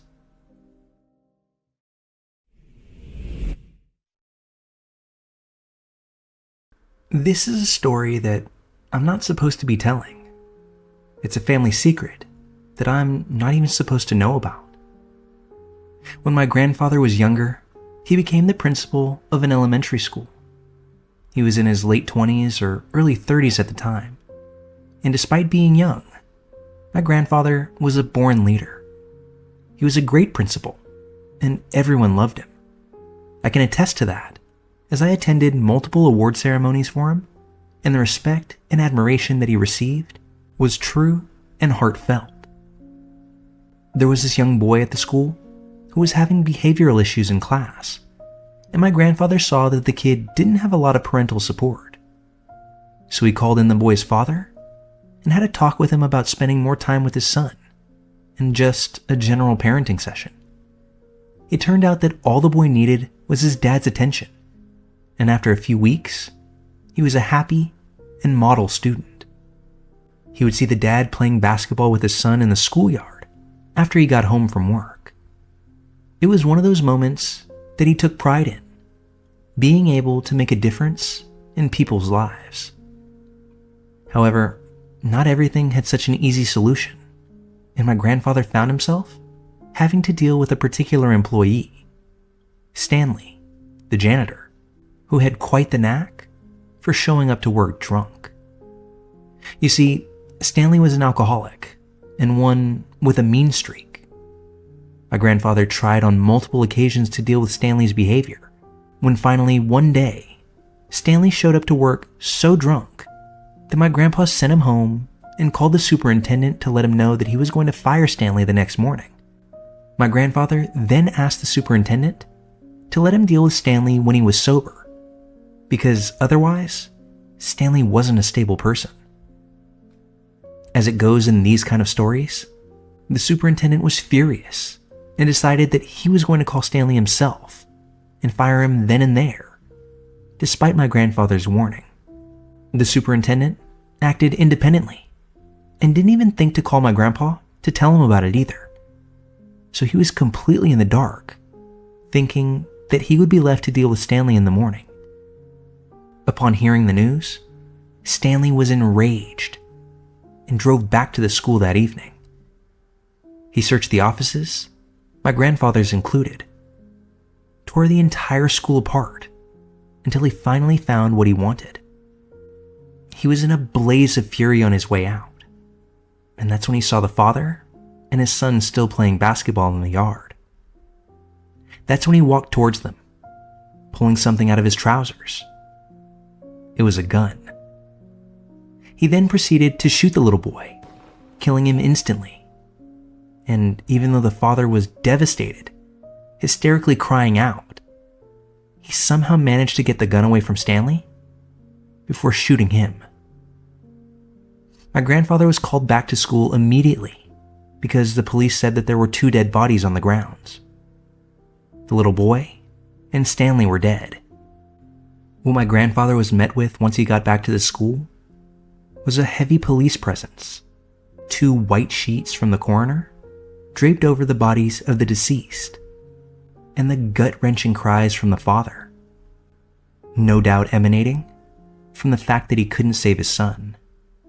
It was clear there and then that that father would never forgive himself for that day. My grandpa was pulled aside by one of the police officers who had searched Stanley for evidence. They had found a list on him, a hit list, made up of the people that he was going to kill, along with all of the addresses of those people that he had retrieved when he searched the offices. My grandpa was number 1 on that list. So, if it weren't for that father, it's likely that I would have never been able to meet my grandfather. And just as likely that my mother and grandmother would have been killed if Stanley had been able to complete his mission. Even now, I get goosebumps whenever I hear that story, and it's just so chilling. My grandfather never uttered a single word about this after his initial recount, and my mother made me swear to never tell him that I knew about it. He carried the weight of that boy's death on him until the day that he died. My grandfather was an amazing man. He never wished harm on anyone. He only extended his hand to assist others. I know that if he could have had that day over, instead of walking to his car after leaving the building, just witnessing that father and son duo, he would have stopped on the courts and told them both with love to go home for the night.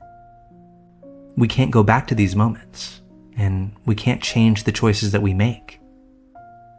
And it's a stark reminder that one choice, whether made by us or by others, can be the difference between life and death.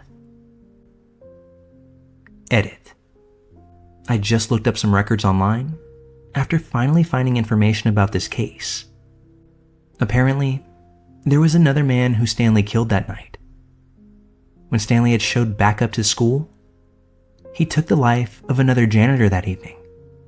And during the commission of this crime, he thought that the boy and his father had seen him. So when Stanley emerged from the school building, he tried to shoot the father. But while trying to wrestle the gun away from Stanley, it went off, striking the young boy.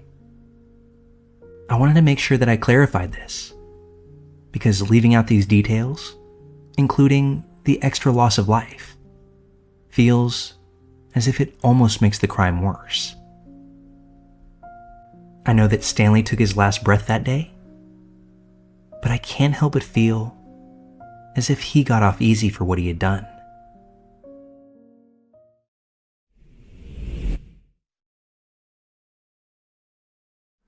I recently learned of some chilling details about a person that was heavily involved in my life as a child.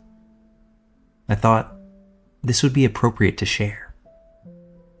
Throughout my childhood, I was extremely shy and didn't find myself going out of my way to make friends in new settings. I had recently started preschool at my grandmother's church, and I remember being on the playground playing by myself when a woman introduced herself to me. Her name was Candy, and she looked like any other sweet, old woman. She almost reminded me of my own grandmother, with her abundance of white curls on her head. Candy was a volunteer at the church, and typically watched over the children while they played, so we would see each other fairly often. I can't remember much about the start of this friendship, but I presume one thing led to another before I was frequently spending time with her, both in and out of school. My parents were grateful to have someone who was interested in watching me, as I was the youngest of 3 kids, and my parents worked full-time while also taking my brother and sister to and from school, sports, or friends' houses, so having a helping hand was an absolute blessing for them. To be honest, I don't remember too many details about spending time with Candy, but I suppose we spent our time frequenting ice cream shops, parks, and the like. I do have one memory of going to her house, where I'd never been before, and as she was showing me around, I remember passing through the dining room and seeing a little girl who looked to be around 10 to 12 years old. Candy introduced me to her and told me that she lived down the street and would spend a lot of time at her house. I'm not sure why, but I remember being jealous. I guess I was jealous that Candy also cared for and spent time with another child. I'd never felt that way before, and I'm not sure why I remember that so clearly. For some reason, this was the only time I ever went to her house, at least that I can remember. Fast forward a few years. I'm in first grade at this point. I had totally forgotten about Candy and hadn't seen her since I graduated preschool 2 years prior. My neighbors, who I carpooled with to school, had dropped me off at my house one afternoon, and that's when I spotted a Target grocery bag hooked to our front door. I wasn't sure what it could be, or why my brother or sister didn't bring it inside when they arrived home from school an hour or so before me. Once I took it inside, I noticed writing on the bag, indicating that there was a gift inside for me from Candy. I ran up the stairs to my room, and to my surprise, there were several adorable brand new outfits inside, just for me.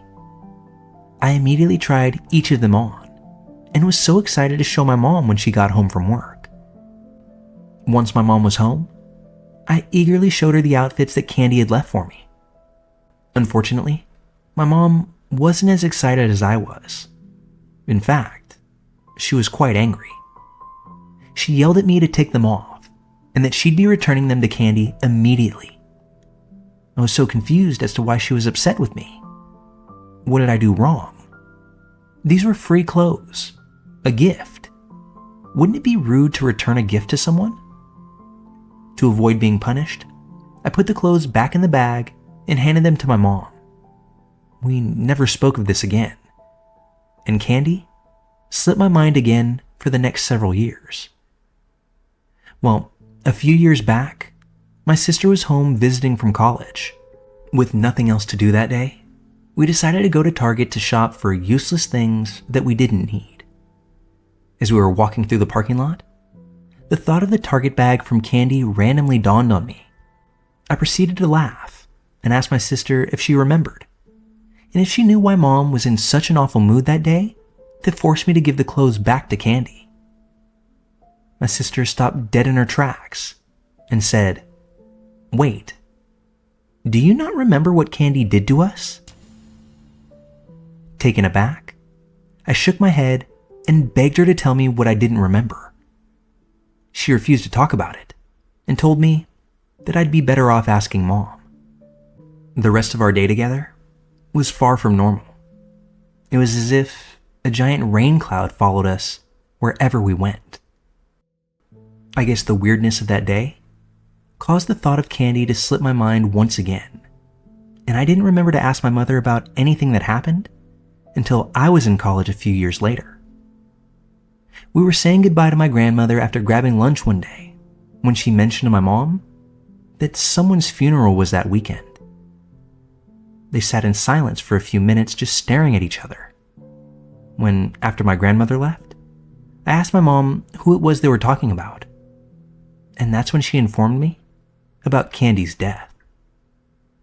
The realization that I had never heard the true stories about this woman crossed my mind, and I asked my mom about what my sister refused to speak on. My mother proceeded to relay the horrible stories to me about the little old woman that tried to take me away from my family. You see, at the beginning of the friendship, Candy genuinely was a big help to my family and was someone that they trusted. However, Candy's intentions were questioned by my grandmother, who shared a few of her concerns with my father after hearing some odd stories from her friends at church.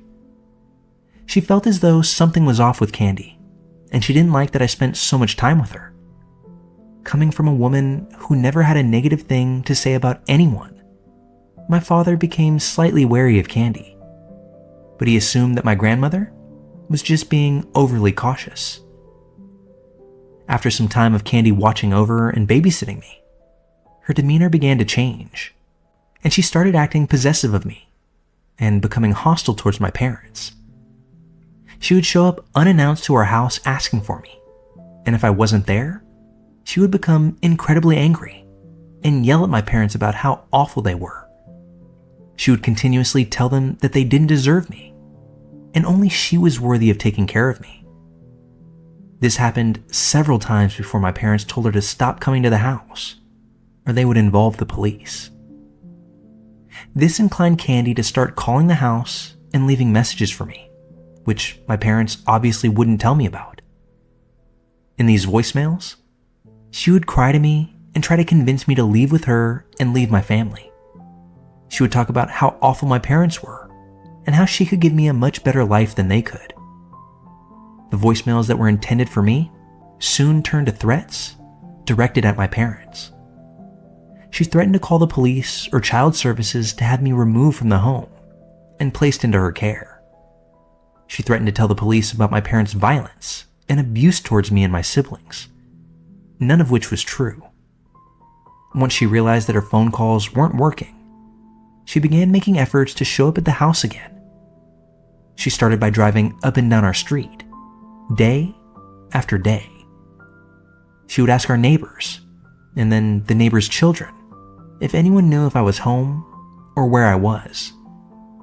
She would park her car several houses down and train her eyes on our home.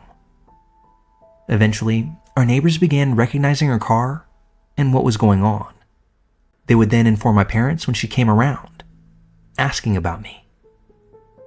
After some time of doing this, she took it upon herself to come to the front door, while only my brother, who was likely 12 years old at the time, and I were at home. She started banging on the door, begging to see me. My brother opened one of the front doors, keeping our metal storm door between them shut, while simultaneously telling her that she needed to leave. Candy proceeded to plead with him to let her in, and he replied that I wasn't home, despite me napping soundly upstairs. Candy partially forced herself through the door when my brother put his hand to her face, shoving her out the door and telling her that the police had been called. She left after that and distanced herself for a while before she encountered the final straw with my mother. One day, my mom and I were backing out of the driveway to attend a birthday party when Candy pulled in behind our car, blocking us from leaving. She came up to the window, and my mother rolled it down, ready to unload on this woman. Candy ignored her, looked right past my mom, into the back seat where I was sitting. She said to me, "Wouldn't you rather come with me and never see your mom again? I love you so much more than they ever did and can give you everything you want if you just come with me." This pushed my mother over the brink. She never thought that she would upset or fight with an old woman, but the day had finally come when it was absolutely necessary. She screamed and yelled at her, making sure to include that Candy would regret the day that she ever came into contact with me or my family if my mom ever saw her again. Something she said must have actually scared Candy, because she drove off and didn't appear in our lives again until the Target bag incident. I'm not sure how I never knew any of this happened and never thought anything was weird about her when I was a child. But I guess my parents did a good job of shielding me from the horrors of the situation. After hearing about everything that took place, I assumed that there must have been a reason she came to be so obsessed with me. Did she not have her own family? Did she lose children or grandchildren and was looking for some way to fill the void? According to my mom, Candy had several children that were much older than me, as well as young grandchildren. Thus, I'm not sure what would have sparked her interest in me. But thankfully, we no longer have to worry about her. Part of me still wonders if I repressed any memories or conversations with her that were upsetting. Did she ever privately talk to me about how awful my parents were? Or how she wanted to take me away from my family? Did I ever agree to leave with her? I also wonder if, as I grew older and joined social media like Facebook, did she ever search my name? Did she ever watch me when I was in middle school, high school, or when I went away for college? I have so many questions, but I'm glad that we never had to find out if she was going to follow through with any of her threats. As a word of advice, I'd suggest always trusting your grandmother's instincts about other grandmothers, and maybe not being so inclined to befriend the old woman volunteering on the playground.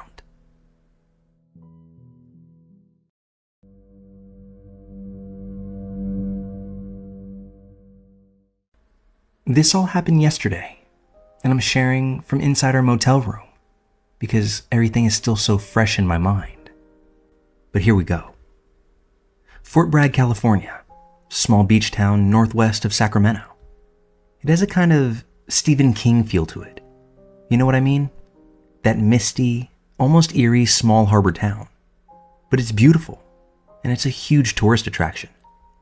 You get people from all over the US that travel here. My fiance and I decided to drive up here after I had to take some time off of work due to stress.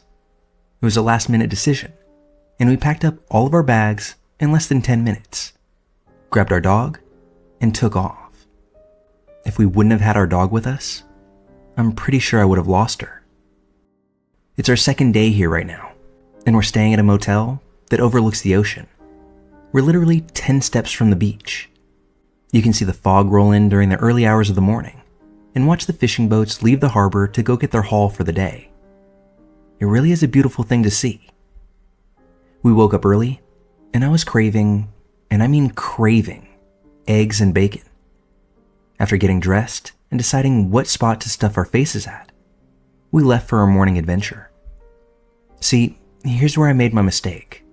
I was driving down the road, and it looked like the stop that we were approaching was a four-way stop sign. I figured wrong because when I pulled out, I cut off a small Ford Ranger with a dinky trailer attached to it and two old men driving. I realized just a little too late that I had cut them off. They threw up their hands, pointed at me, and slammed on their horn.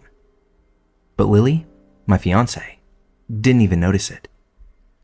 I threw my hands up in a, sorry, I'm just a dipshit tourist kind of way, and all they did was stare me down. It was a hillbilly standoff that George Strait would have been proud of. I didn't think much of it once I got out of the situation. I just kept driving down the foggy two-lane road to get breakfast. I didn't even think to say anything to her about it. I never thought that I'd see those two guys again, and I didn't want her to complain about me not knowing how to drive. I was wrong though. I was wrong, and I'll never forget what happened next. We got back to the motel after a not-so-great, yet overly expensive breakfast. We strolled onto the beach, took a moment to take in the lapping waves and feel the ocean spray on our faces, before we headed back to our motel room, cuddled up, and talked about our plans for the future and what we wanted to do in life.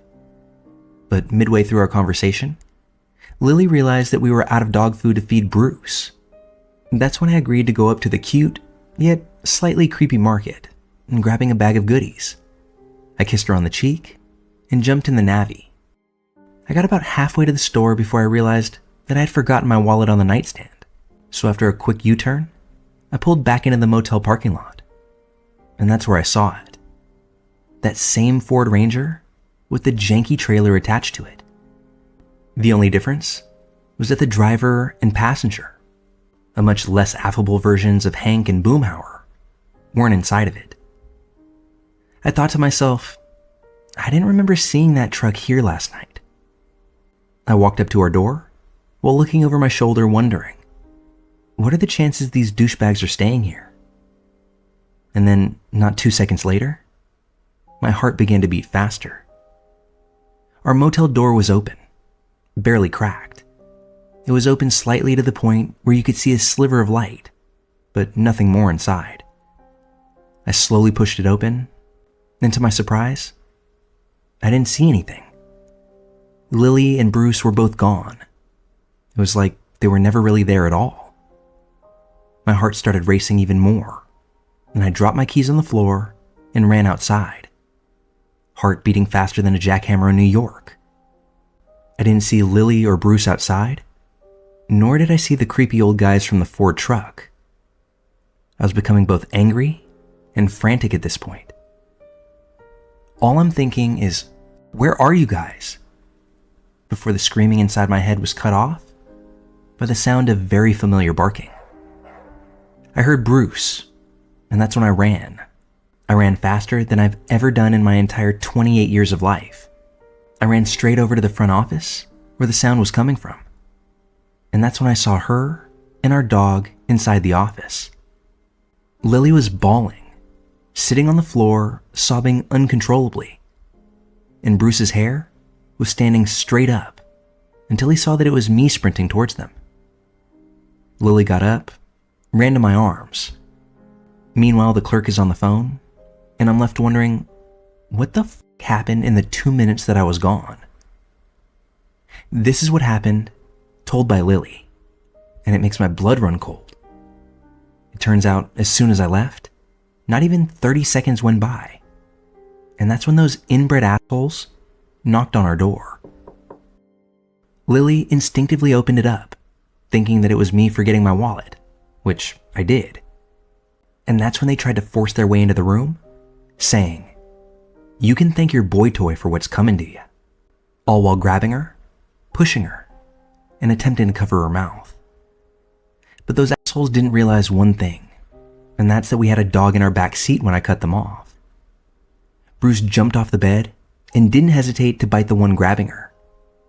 They tried their best to kick him, tried to shake him off, but Bruce wasn't letting go.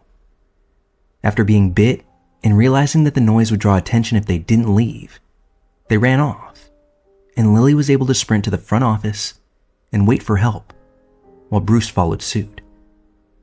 I wasn't there. I couldn't protect her. If we would have found a dog sitter, and our plans weren't so last minute, she could be gone right now. But my dog was there, and he did exactly what a good boy, no, the best boy, would do. And for that, he's truly my best friend. If he wasn't there, what would have happened? Would she have been kidnapped, beaten, killed? Maybe all of the above. The craziest thing is that they haven't been caught yet. We filed all the reports with the local sheriff. I told them what had happened earlier that morning, and the cop looked right at me and said, "You're lucky your dog was there, son. If he wasn't, and they got in there with her, you could have been filing a different report right now." At that statement, I felt tears well up in my eyes. I looked over at Lily and at Bruce and thanked God that I rescued him from the pound, because in return, he rescued the love of my life when I couldn't.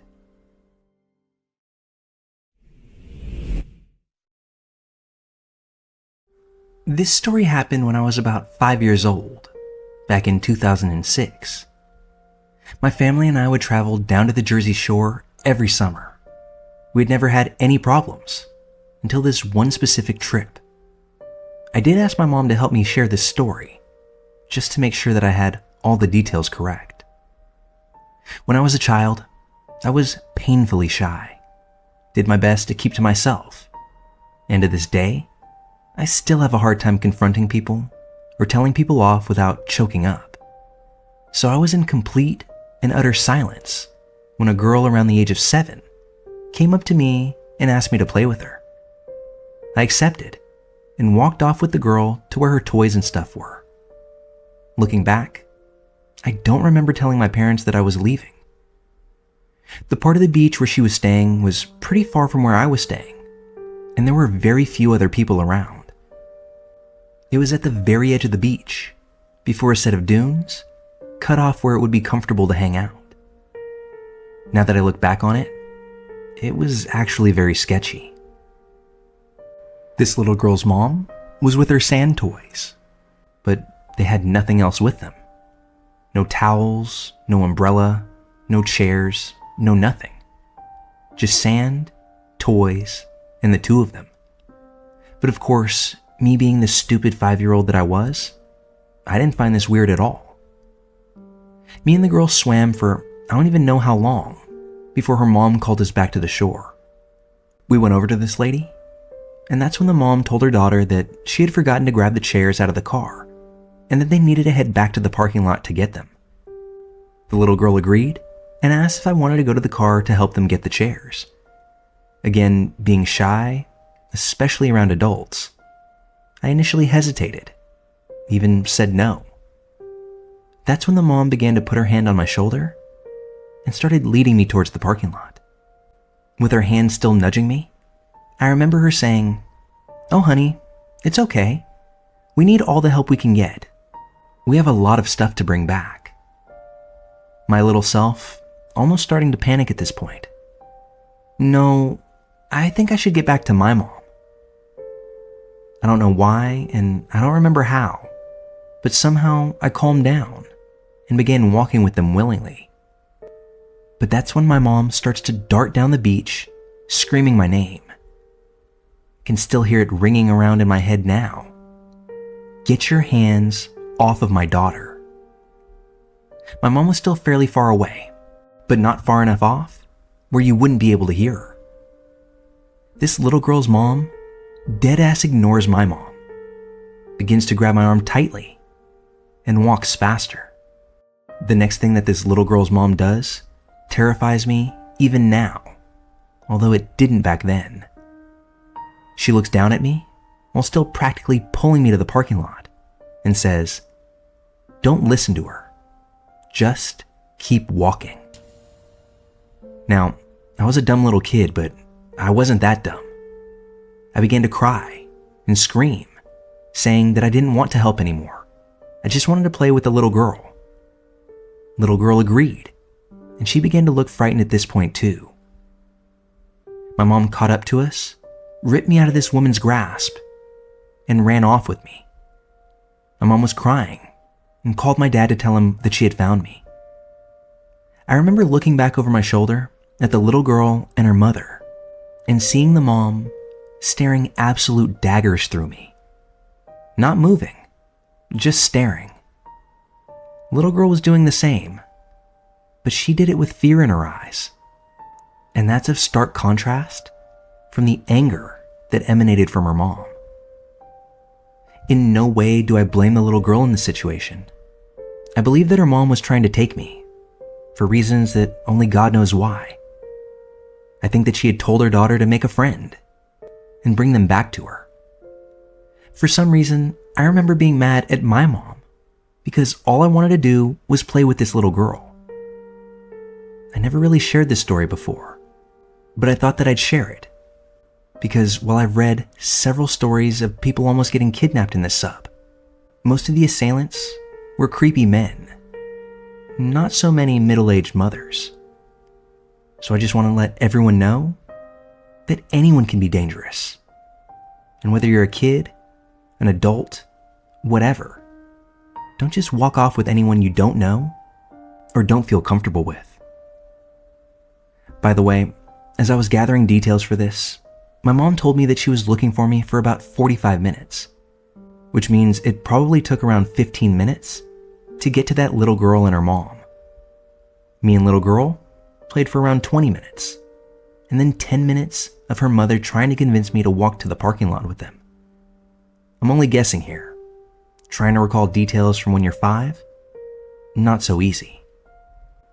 I don't know what the plan was for sure, but I know that both on the surface and deep down, I avoided something that could have been life-changing.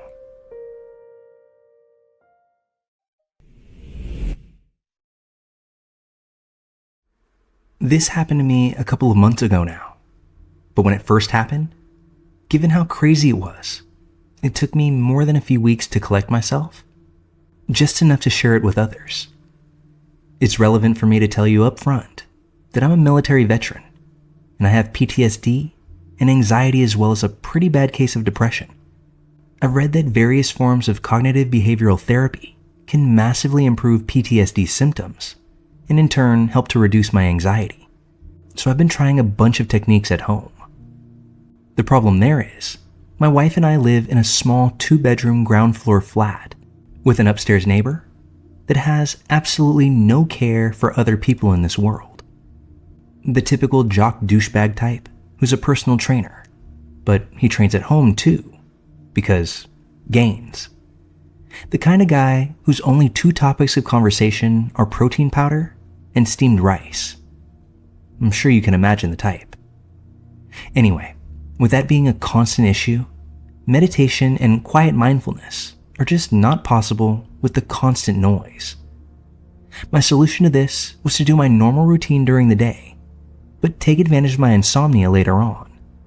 At around 11 p.m., maybe midnight, I would don my coat and shoes, and as we lived near the beach, I figured I could walk there, walk on sand, and be mindful to the sounds of the ocean. Sounds nice, doesn't it? It was, the first 2 times. But you know what they say. The 3rd time, that's the charm. The walk to the beach from my house isn't that far, maybe a little over half a mile. But once I got there, I would walk to the very end of the beach until you reach the cliffs where there's a World War II artillery gun turret, which was another half mile-ish. Sometimes I would walk the path up the cliff to the gun and stare out into the blackness of the midnight ocean, which was only broken by the occasional flash of light coming from the lighthouse. I would sit and listen to the waves crashing against the cliffs. Sometimes I would close my eyes and just concentrate on nothing, except for that sound. I felt safe there, knowing I was alone, just me and the expansive ocean. Usually before I turned tail and head home, I would walk down to a small row of benches. They're all marked with plaques in remembrance of someone who also came and enjoyed the view, although I imagine that they came during the day. The benches are close to an old pub that had been shut down years ago, and I'd heard the place used to get used as a dogging site, or a brothel, or something like that back in the day. So when I saw a vehicle headlights coming towards the pub, I figured it was some young lads trying to catch potential doggers at it. I sat on the bench and waited for the car to pass, but as it rounded the bend, I was momentarily lit up by the headlamps. The headlights of the vehicle went off immediately, and the car went off-road and out of sight for a moment. At this point, I was fully alert and a bit cautious, so I dropped to one knee and ducked behind the bench that I had been sitting on. The vehicle drove past me. It was only maybe 40 feet from me, and as a lighthouse illuminated the car, I could now see that it was an old beat-up Land Rover kind of vehicle, even equipped with camo on the wings. At that moment, someone popped out of the top of the vehicle with a scoped rifle and a big flashlight. In that instant, in my head, I was back in Iraq, and my senses felt razor sharp. I dropped flat onto my stomach, crawled into a patch of long grass adjacent to the benches. Then I got in a position where I could see them, but they wouldn't be able to see me. The guy with the rifle shone his torch at the exact bench that I had been sitting on. Then the others, no doubt in search for me. He started looking all around him through the scope, looking for where I might have gone. My heart was pounding so hard that I felt as if they could hear it. I held my sleeve over my mouth to muffle the sound of my breathing, but more importantly, to try and hide the condensation of my breath. The vehicle started to move to get a better view of the benches, so I started slowly crawling towards the main road, as not only is there a row of houses, but an old stone bus stop I could take hard cover in if they saw me and opened fire. After about 5 minutes of hiding in the long grass, it began to rain, and they were still clearly looking for me, but were now about 150 feet away. The guy with the rifle was scanning around with his eye down the scope, so I waited till he was looking away from me to seize my moment and run for cover. I pushed my hands hard into the wet dirt to launch myself onto my feet. Then I sprinted towards the bus stop while throwing some zigs and zags in there, just in case they had seen me. Luckily, they hadn't, and I was now far enough away that I could take out my phone and call the police. They were there with a riot van and a squad car in about 10 minutes, and as I was talking with the officers in the van, they spotted the gunner's vehicle and took off after them. The officers in the squad car stayed behind to talk to me. The rain was coming down in sheets by now. They asked me if I was absolutely sure it was a rifle, and I told them yes, it 100% was. The officers both looked at each other, and then one of them asked, "And what exactly is your experience with firearms?" I told them I was ex-Army and had seen my fair share of all kinds of firearms. They then asked me what I was doing there after midnight, which is a pretty fair question to be honest. I explained that quite ironically, I was taking a mindfulness walk to ease my PTSD symptoms. They were satisfied with that explanation, if not somewhat amused, and told me that the armed response unit was en route. I asked if they needed me to stay behind and make a statement, but the officers told me to not bother waiting around because they most likely wouldn't need to take a statement beyond the call that I made. And also, with the rain torrent coming down, I should get home and get dry. It was over, but I still felt super weird, and my heart was still thumping a mile a minute in my chest. I started the walk home, and when I was about halfway there, a police helicopter buzzed overhead and settled over the area where I'd been sitting on the benches. Full-on spotlight going. It was right then that it hit me like a shotgun to the chest. That happened. That was fucking real. My head started swimming. My heart was pounding twice as hard now, and my legs felt like jelly. My lungs felt glitchy, like I couldn't breathe properly. I dropped to my knees, practically crying in the street in the pouring rain, the only light coming from a nearby street lamp with a flickering bulb. As I was gasping for breath, thoughts flashing in my head, thinking that if I had stayed still, if I hadn't hunched behind the bench, if I hadn't done any number of things differently, then I could have gurgled my last breath alone in the dark, cold, wet dirt. My wife would have been none the wiser till the following day. I have no idea if they were there for me, and if they were, how could they know that I'd be there? I'd been twice before, I suppose, and it's not like there are animals to hunt there beyond foxes. But why hunt for foxes from a vehicle with a rifle and a torch at midnight? I'm not ashamed to say that this experience terrified me. I guess my Army training helped me to stay alert and to stay hidden, but I don't really know. I don't go walking at night anymore, and I have the occasional nightmare about this whole thing. I'm sure you understand. After surviving what I survived in the service of my country, I don't want to go face to face with those things while I'm on home soil. Update. Today, I made a call to the local police to try and get an update on what happened. After a quick description of what the initial incident was, the officer on the phone was able to find the incident report right away. Basically, the first officers on the scene confirmed that they had seen a vehicle and that they had gone off-road in pursuit. They said they had given chase over difficult terrain for as long as they were able to. Then the vehicle turned off all lights and made an escape using the dark as cover. The armed response units were called as a precaution and patrolled the entire area while the helicopter was dispatched in order to try and locate the vehicle with heat cameras. Both teams were unsuccessful in finding them, as by the time they had arrived on scene, the perpetrators had gotten away. CCTV was also checked, but yielded absolutely nothing. I told the officer over the phone that I was sorry if they felt that I had wasted their time, and that perhaps I had overreacted on account of my PTSD. She told me that as far as they're concerned, I did the right thing. She also said that there had been a few isolated accounts of gunshots having been heard in that area over the last few weeks, so maybe rethink taking my walks so late at night. I didn't have the energy to explain why I would wait until so late to go walking, but any advice about avoiding getting shot is good advice in my book. So instead, I just agreed with her before ending the call. After I'd hung up, I just sat for a few minutes going over the whole thing in my head. I guess there's a possibility that it was nothing when all is said and done. But if nothing else, this taught me that being hypervigilant isn't always such a bad thing.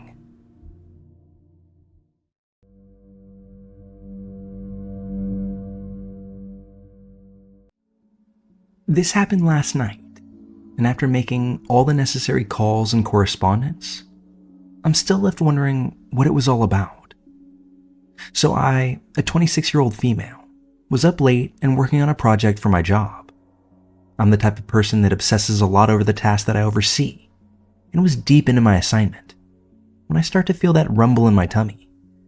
I look up and see that it's now 11:30 p.m., and I haven't eaten anything since lunch. I know that I'm not going to pull myself away from my work. There's no way I can at this point. So I pull up the DoorDash app on my phone, and in a few clicks, I submit an order for Thai food from a spot that's open late and is no more than 5 miles from my front door. Perfect. After another couple of minutes, I get the alert saying that Christina P. is picking up my food and should be arriving within 8 to 10 minutes. Wonderful. The pad thai and satay are absolutely calling my name by now, and I'm pumped. Another few minutes pass, and my phone buzzes to let me know that my food has arrived, and almost on cue, I hear a car door open, and the gate to my residence follow it. I creep to my front door, as a lot of us weirdos do, peer through the peephole, and see the driver approach my front door and place the bag in front of my doormat. They raise their phone to their face to take the proof picture, and that's when I notice that the dasher does not appear to be a Christina. This is a dude, tall and broad, but a little rough looking. 5 o'clock shadow, ill-fitting shirt and coat, and a gaze that doesn't seem as if they should have been driving anywhere at all. My phone buzzes again to signify that the food has been dropped. I wait a second for this man to retreat from my front door, but he doesn't. He stands completely still now, hands in his pockets, almost like he's waiting for me to open the door. That's when I say out loud, "Thanks, you can go now," when I hear him mumble something about getting my food while it's still hot. I say, "I'll grab it once you're off my porch. Thanks." Now, I'm not sure if this guy knew that I was talking from right on the other side of my door, peering through the peephole at him, because he doesn't leave the porch. He simply scoots his body to the side, now not directly in line with my door, almost like he's trying to hide himself. I don't say a thing now. We're just locked in some sort of weird game of delivery driver client chicken. When finally, after a minute or two of silence, he straight up approaches my door. It's locked, but he definitely tries to rattle the door handle. This jolts me, and I think that I need to grab my phone now. It's still on the couch, so I go and snag it up before returning to the door. When I look out the peephole again, he's gone. But I'm not sure what that means exactly, because the car that he pulled up in still has its door open, and it's clearly unoccupied. As I'm quietly assessing what to do next, I hear a jostling coming from the side of my living room. It's coming from outside, but sounds like it's right up against the main window on the side of my house.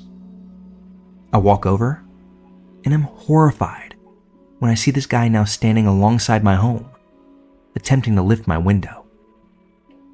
While I was calm and cool before, I'm losing my shit now. I let out a scream, one that you would think would send someone running, but all this man did was look up at me through the exposed glass and smile this lopsided smile right back at me. I make the dash upstairs and immediately call the police, letting them know that I have someone trying to break into my house.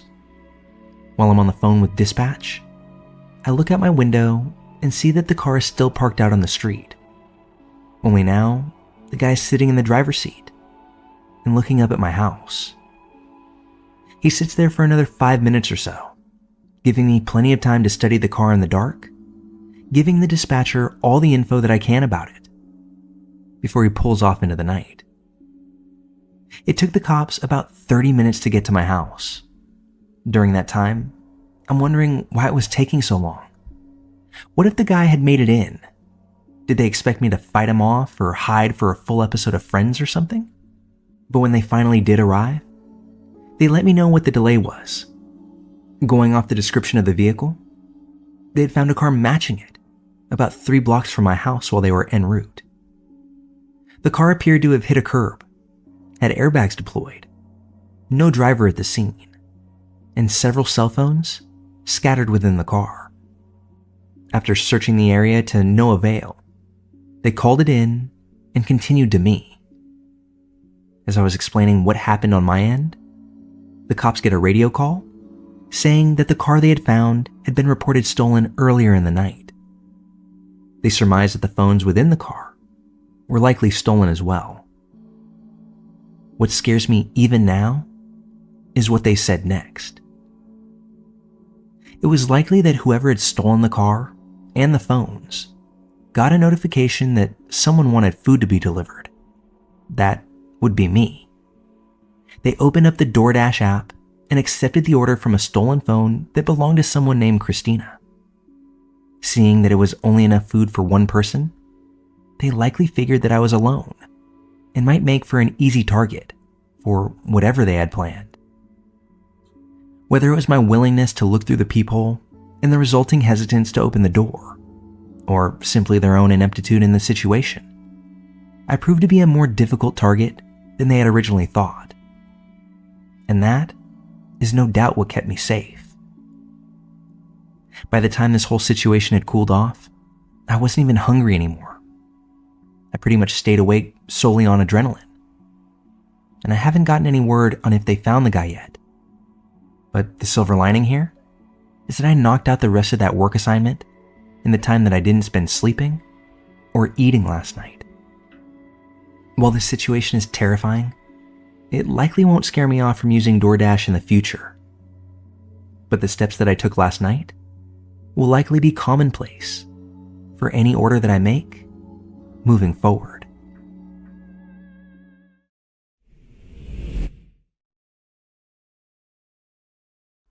I moved into my current neighborhood about 4 years ago. It's a decent area with plenty of residences, a few local shops that bring a dose of fun and culture to my walks to and from work. And my apartment building itself is filled with a bunch of wonderful neighbors that I've never had any issue with whatsoever. I understand that my experience may be unique in that regard, so I'm even more grateful for that. To give you an idea, my apartment building is laid out as such: access from the street through a secure main entrance, a lobby that houses mailboxes for all residents, a short side hallway that dumps people at the 2 elevators that serve the entire building, and a hallway the opposite direction that houses the 4 downstairs units of the complex. I occupy the first unit on the left of the first floor. I believe that at one time, this may have been where the landlord lived. However, I'm simply left to guess that because there's no landlord on site now. Just a property manager that stops by every so often to make sure that the elevators are working and the outdoor plants are watered. So here's actually where the story begins. A few weeks back, I was sitting in my living room scrolling away while Hulu played in the background. It was late afternoon, but far from dark. So I was figuring out what sounded good for dinner or what to do later, when I get a buzz on my apartment's intercom. I walk over to the door, press the button, and ask, "Who is it?" When a voice on the other side says, "Hi, this is XYZ Flowers, and I've got a delivery for you." Now, I'll be the first to acknowledge, I don't often get flowers. Certainly I don't order them for myself. But I'd actually just been promoted at work and thought that maybe my folks or girlfriend or someone that I knew sent me something nice. So I hit the button to buzz them in and waited for the knock at my door to come. When it does, I swing the door open to a gentleman carrying a rather abundant flower arrangement. I mean, the thing had to cost a couple $100 at least. Tall, more than a dozen flowers poking out of this vase that itself was almost 2 feet tall, and accompanied by a lavender-colored bow wrapped around it. I'm in the midst of my own observant stupor when the delivery man says, "Sherry?" It catches me off guard and snaps me back to reality when he repeats it again, only this time adding a little more detail. "Does Sherry live here?" So, I'm a guy. I live alone, and I've never heard the name that he's saying before. So eventually, I get out, "No, nobody by that name lives here. I'm sorry, man, you must have the wrong address." He takes a moment, looks at the electronic device in his offhand, before saying, "Nope, this is the right address. Says right here. Are you sure that Sherry doesn't live here?" I think I know who lives in my house, so politely I say again, "I don't think you've got the right place." I tell him that there's a resident directory by the front door if he wants to take a look. Maybe that's one of my neighbors that I'm unaware of. I don't know. But obviously, these aren't meant for me. He looks around my doorframe and says that this is the address and apartment that he was told to go to. And the look on his face conveys a message of, "Seriously, man, just take the flowers so I can go." Well, okay. At this point, I'm more wrapped up in the mystery of who sent these and who they were to than the actual delivery guy himself. So I take them out of his hand as he simply turns and walks off. As I come back into my apartment, staring at this gigantic arrangement, I notice that there's a card tucked between a few of the stems. Now my intrigue is beyond piqued. I place the flowers down on the table and pull out the tiny card, pop that bad boy open, and read the words, "I've been thinking about you, Sherry." Signed, XO. Okay, I'm starting to piece things together.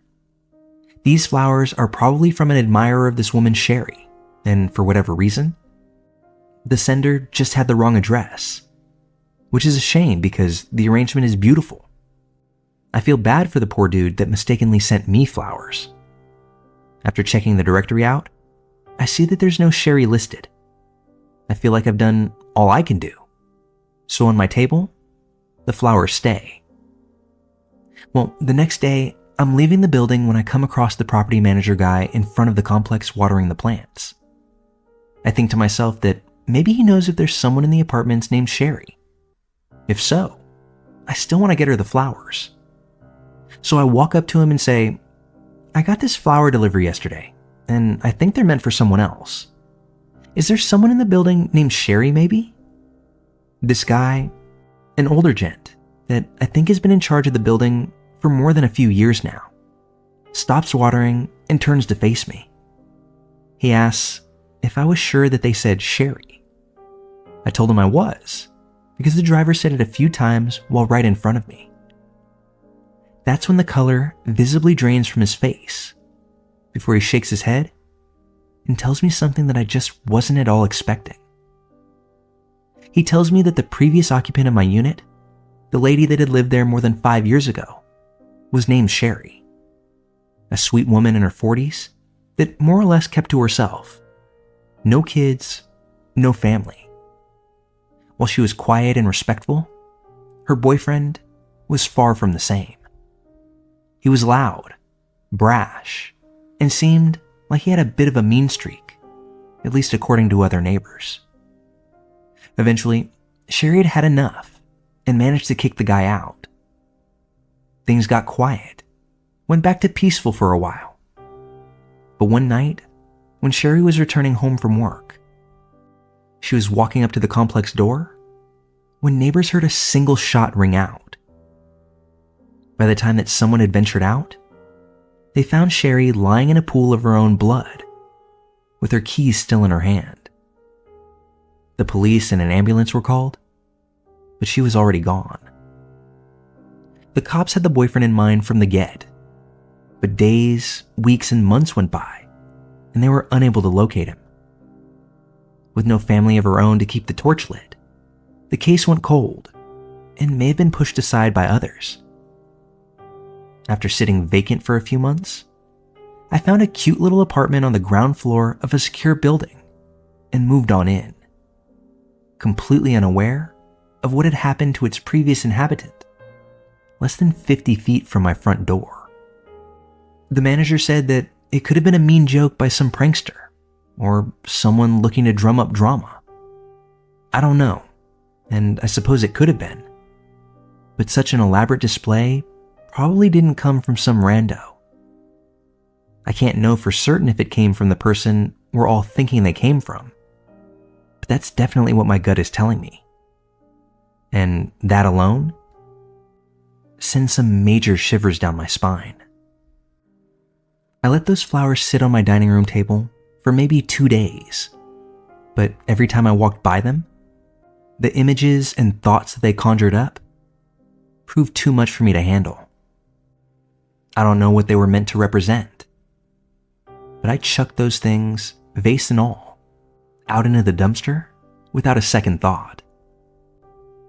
Nothing else weird has happened since the flower delivery. I have no reason to think that anything will happen. But knowing what I know now, I'd be lying if I said that I didn't feel an odd sort of feeling every time I walk in or out of the main doorway.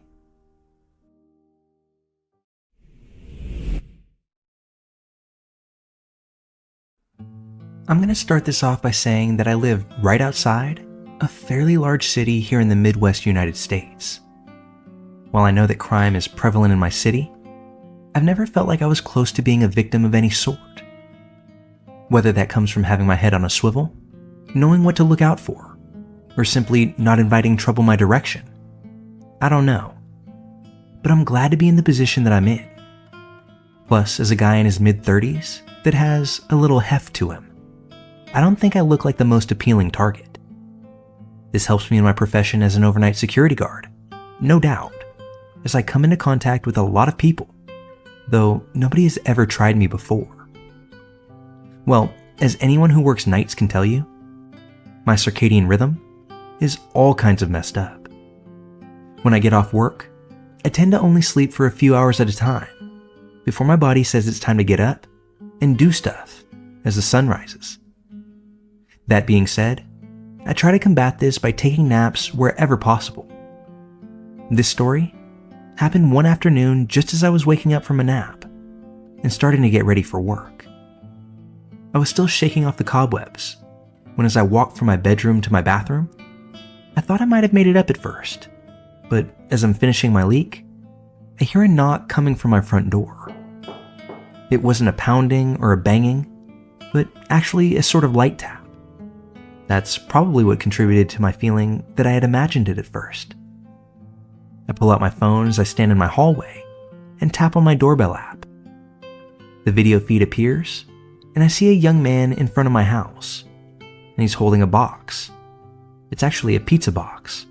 I'm quite familiar with those, so that was easy to identify. But what I couldn't identify was why this kid was at my door with one. I obviously didn't order any pizza while sleeping, so I was a bit confused to begin with. I use the app to speak to him and say, "Hey, can I help you?" I'm thinking that hearing the voice coming from my doorbell may have caught him off guard, because it took him a second of looking around to realize there was no one at the door or out there with him, before he stammers out, "Oh yeah, I've got your pizza here. Will you come sign your receipt?" I tell him point blank that I didn't order a pizza, and then it may have been one of the adjoining houses that did.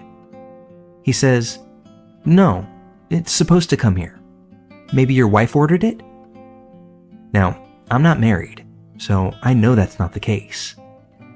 I tell him that that's not possible, and that he's got the wrong spot.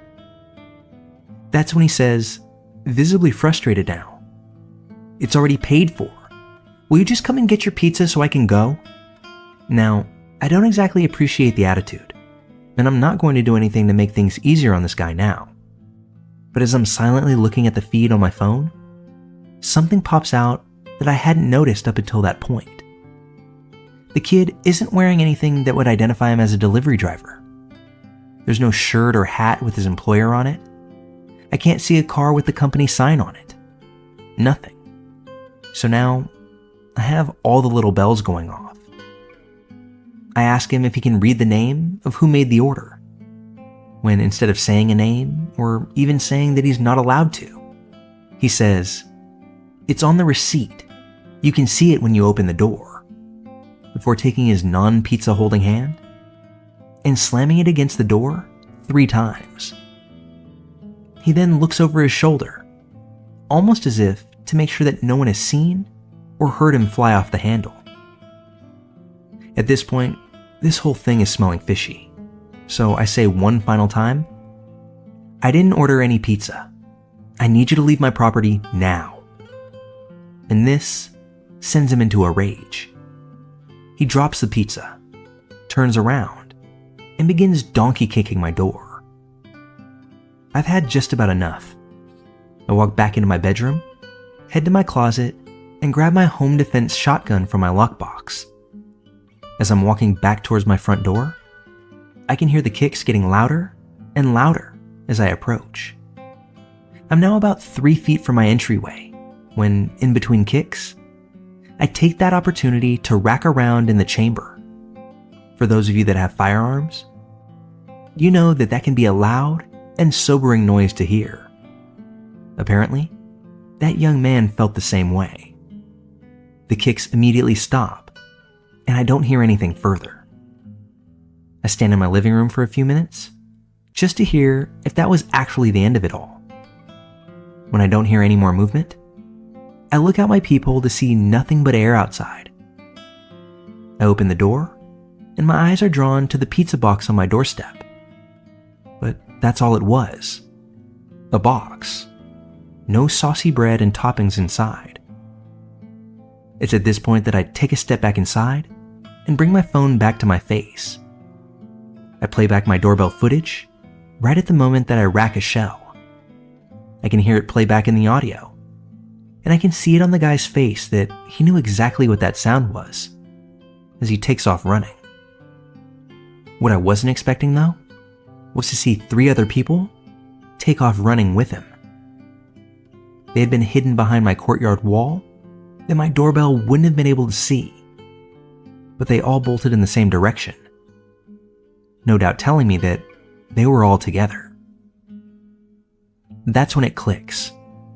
This was a potential home invasion. Given all the earmarks, it seems like it was a setup to get someone, I don't even know if it was me specifically, to open their door unwittingly, before storming them, outnumbering them, and gaining full access to everything inside the house. It was something that I'd heard about, seen on TV, but had never expected to land at my front door. That being said, I'm glad to know that even off only a few hours of sleep, even flying mainly on autopilot, I had the sense to not be lured out, not get caught in the trap of free pizza, and ultimately, not land myself in any real danger. I encourage everyone out there that before you open that door, to always be sure you know who and what awaits you outside. One momentary slip of judgment could be all it takes to let the bad guys win.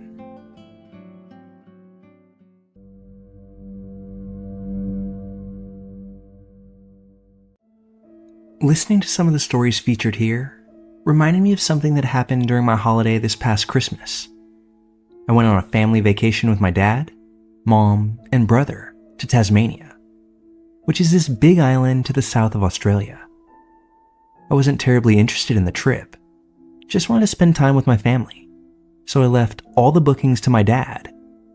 And after this, I never will again.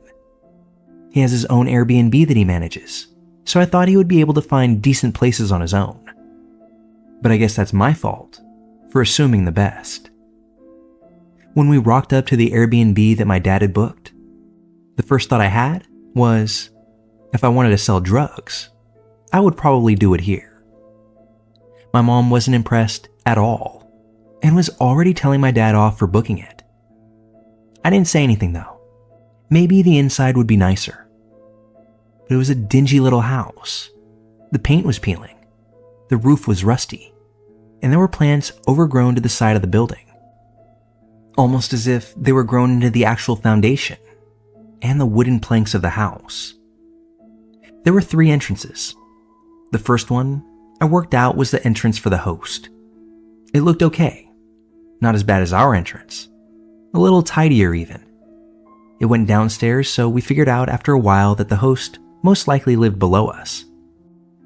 The second entryway looked like it was the main entrance to the house, but it was sealed shut. The door looked like it would break down if anyone was to even push on it slightly, and it was obviously unused. The third door was ours, and aside from the overgrown plants lining it, it was fairly normal. From the looks of it, we figured out later that it looks like the host had divided the house up somehow. She lived below. We rocked upstairs. But there was one half of the house upstairs that just wasn't accounted for. It's hard to explain, but the space we occupied only made up half the house, and it only went up to the main entrance that I spoke of, which was exactly in the middle of the house. We checked in, which consisted of grabbing the keys from the outside lockbox. The host had never contacted us up to this point. All was well on the inside. It looked a little bit old, but it wasn't creepy from the get-go. Now, I did notice some odd things, and I only mentioned this to my dad. There were a bunch of antique instruments displayed at the entrance, and right on the top of one of the pianos were 3 things that looked like urns. Now, to explain, I'm of Chinese descent, and these urns freaked me the fuck out. Some people think they're for displaying, but we use them to store dead people's ashes, as is customary in several other places in the world. So I really didn't like them being there. I told my dad, and he didn't exactly like it either, but he went and tapped on the urn, which, by the way, what the fuck? To see if there was something in it. And from his tap, he couldn't quite tell.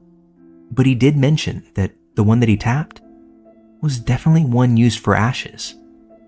It had scripts on it for like safe passage to the afterworld, at least from what he could make out.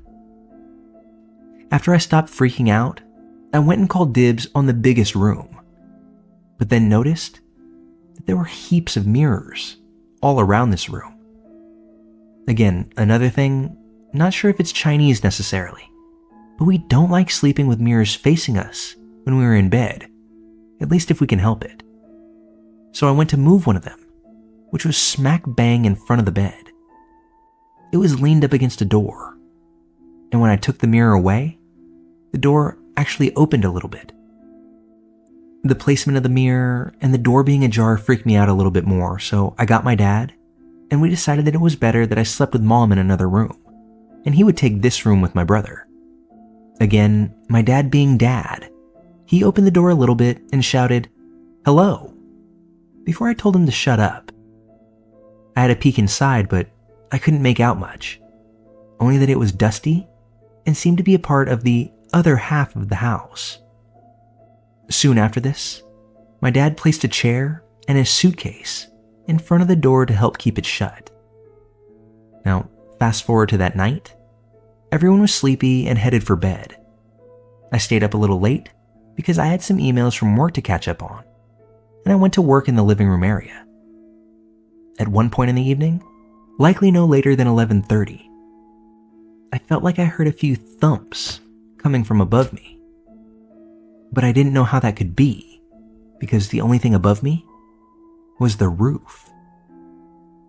It sounded like footsteps, and then they were followed by the loudest and most horrendous noise.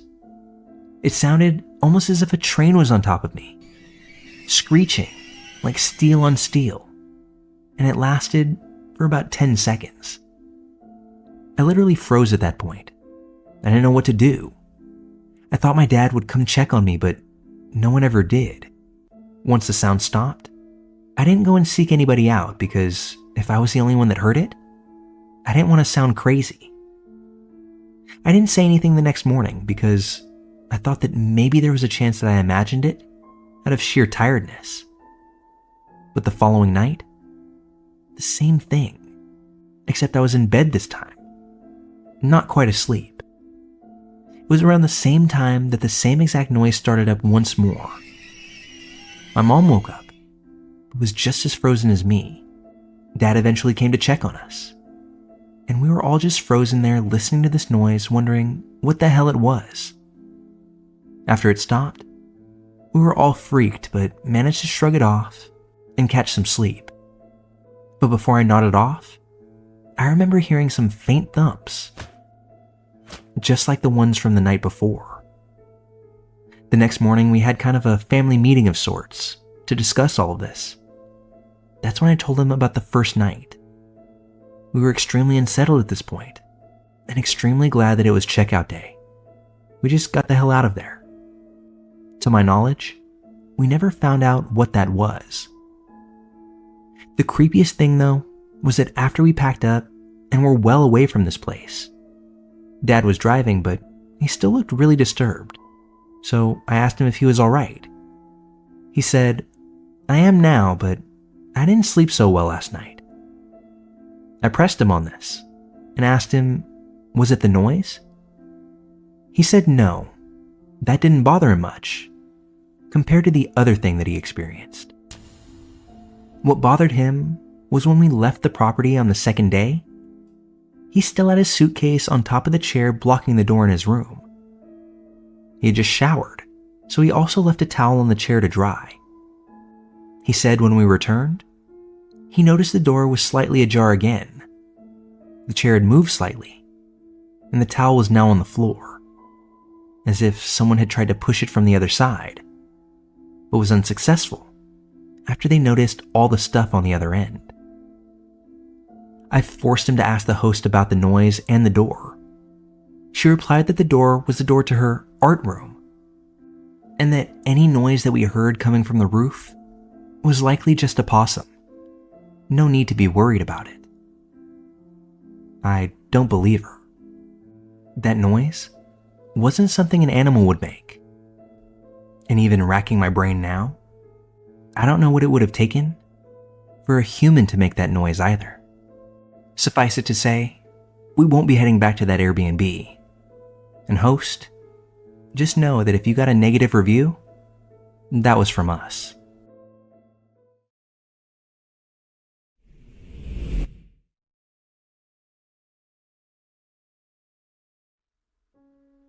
I'm going to keep some of these details vague because I seriously don't want the host to find out that I shared this story. I don't think they would approve. And while withholding some of that stuff, I'll still try my best to make this as comprehensive as possible.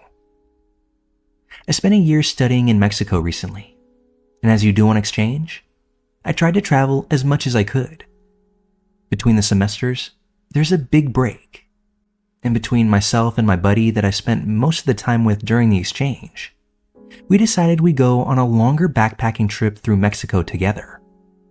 We had a rough plan on where to go and what we wanted to see, but we hadn't even booked our flight back yet, nor were we sure from where we would take it from. We wanted to keep things flexible. We had an amazing time, and a few days before our trip ended, we finally decided we would take our flight from a city that was close and had some really cheap flights. But the city itself didn't really have anything to offer. But on Airbnb, we found a room very close to the airport, in a house with a pool, and we thought we'd treat ourselves to a relaxed pool day at the end of our trip. It turned out that the hosts were a family. The husband was Mexican, the wife was from Europe, and was even fluent in our native language. So we arranged that we would take a bus to the airport and that they would pick us up from there. When we finally arrived in the city, it was already dark, and the bus driver refused to drive us to the airport, since it wasn't directly in his route, so he basically dropped us off on the highway. That was already a pretty shitty situation to begin with, standing with our backpacks at the side of the road in the middle of nowhere, in a not-so-safe region of Mexico.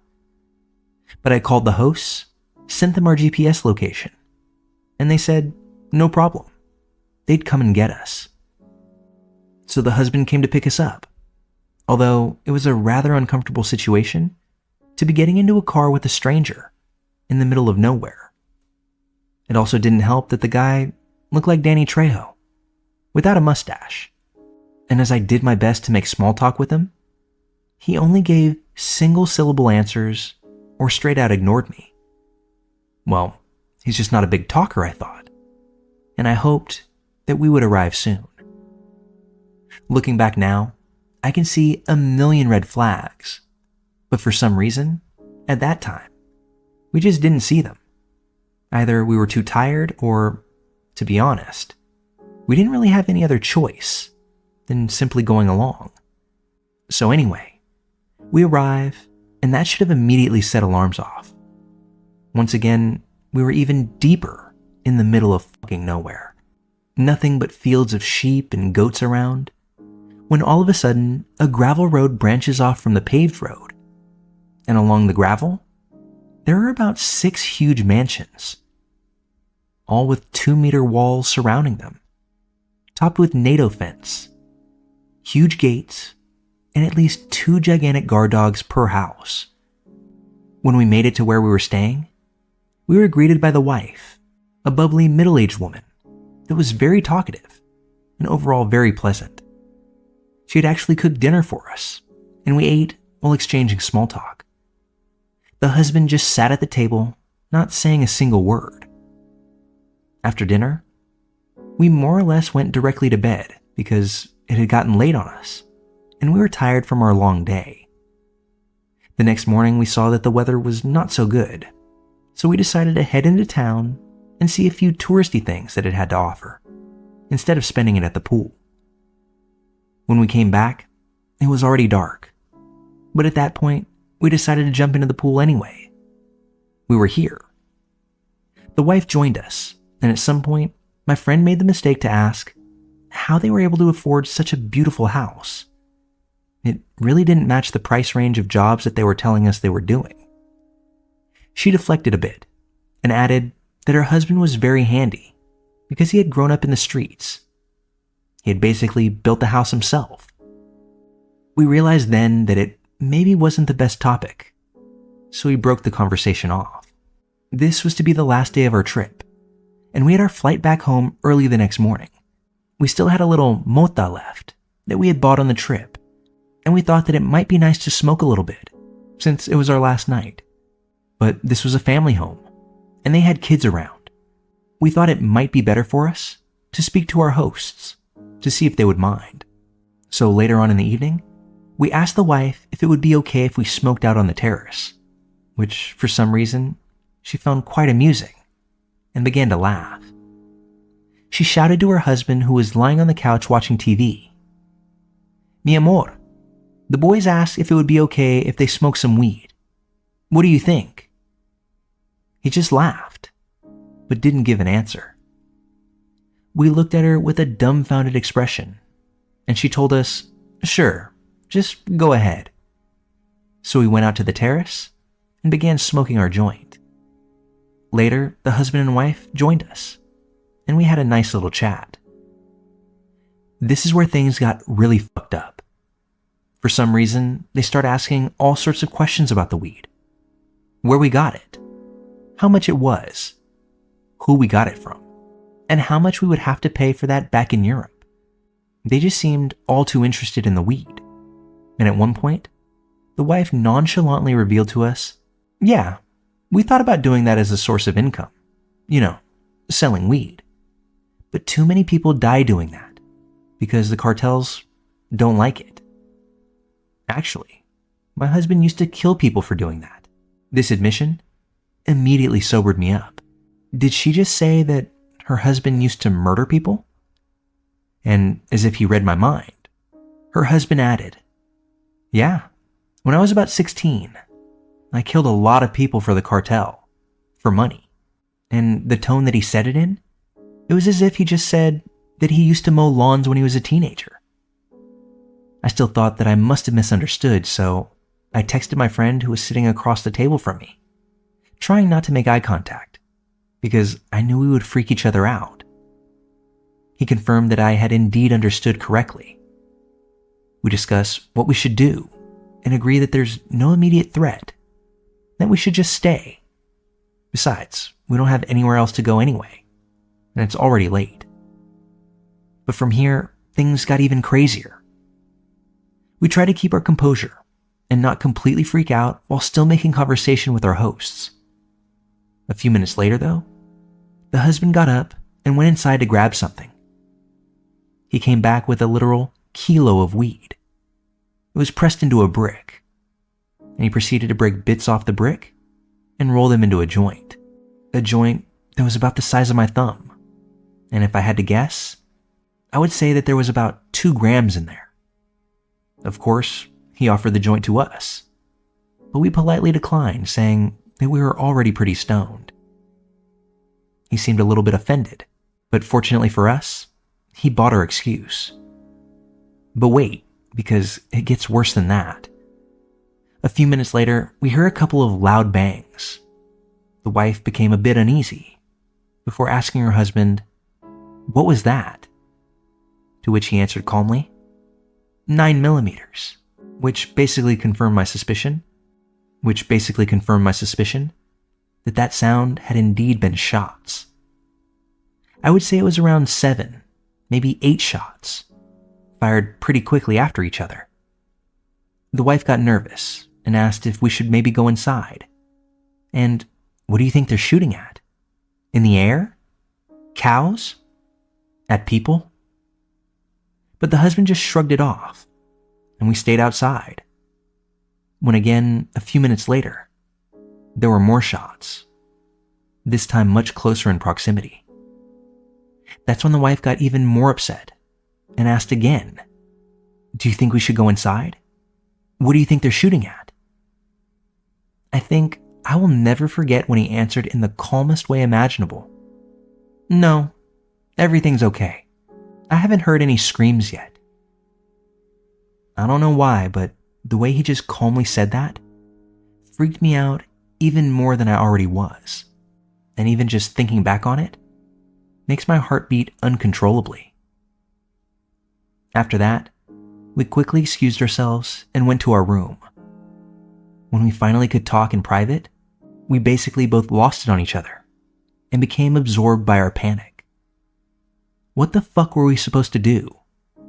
We're locked in a house with a contract killer in the middle of absolutely fucking nowhere, and people are shooting outside. We decided that it was probably our best bet to stay, because we thought, well, we're his guests. He's not going to harm us, right? And plus, it's better to have walls and dogs, maybe even a serial killer, in between us and people shooting around. So we barricaded ourselves in the room and didn't sleep 1 second of that night before we noped the fuck out of there and went to the airport in the morning. I can tell you, I've never been so happy to be patted down at security in my entire life.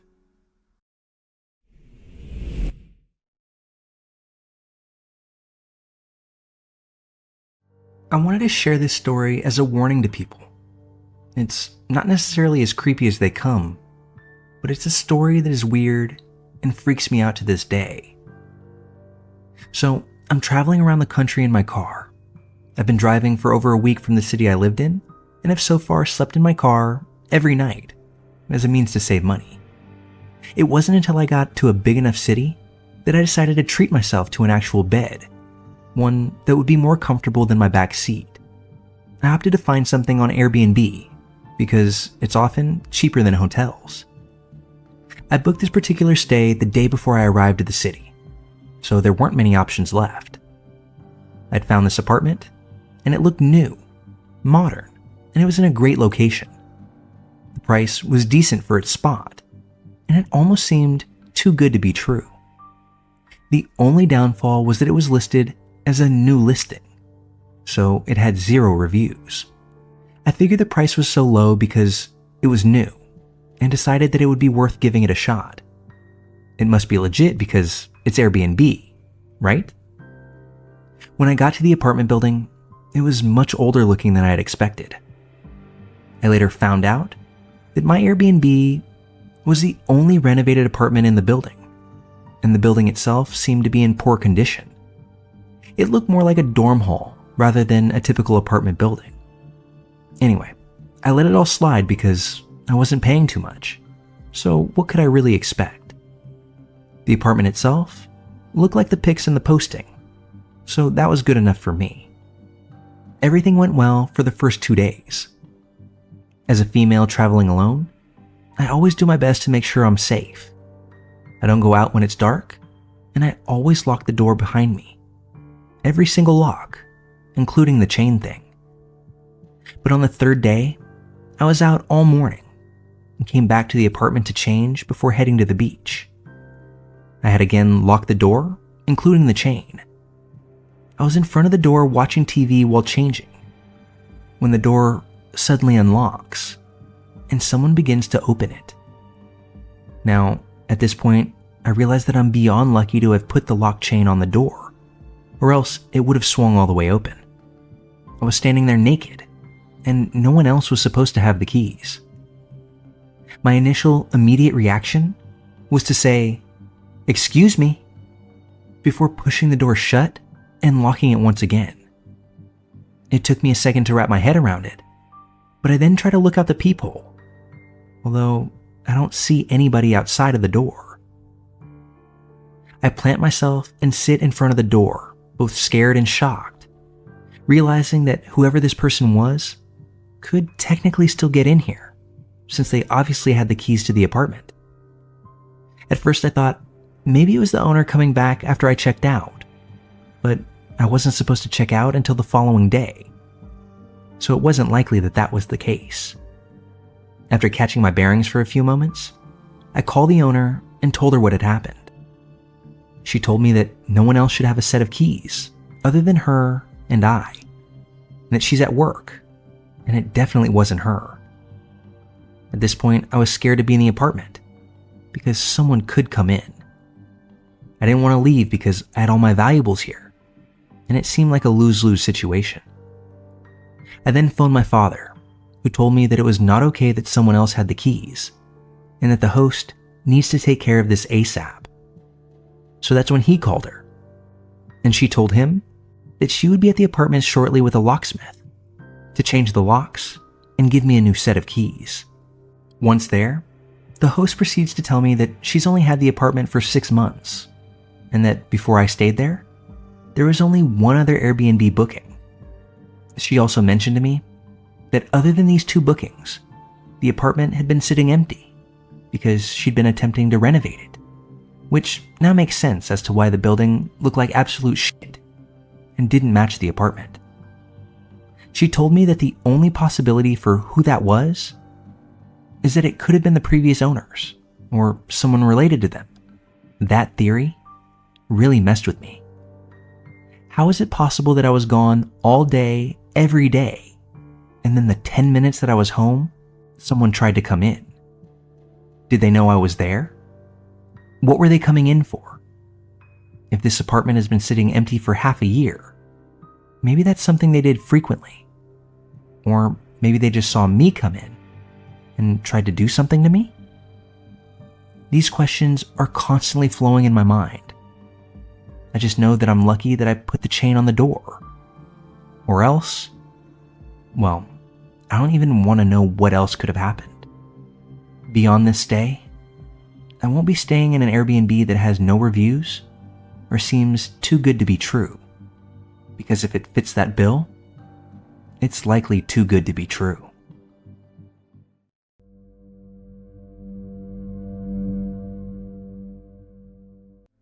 Back in 2019, I, an 18-year-old female student, decided to download Tinder a few months after a rough breakup.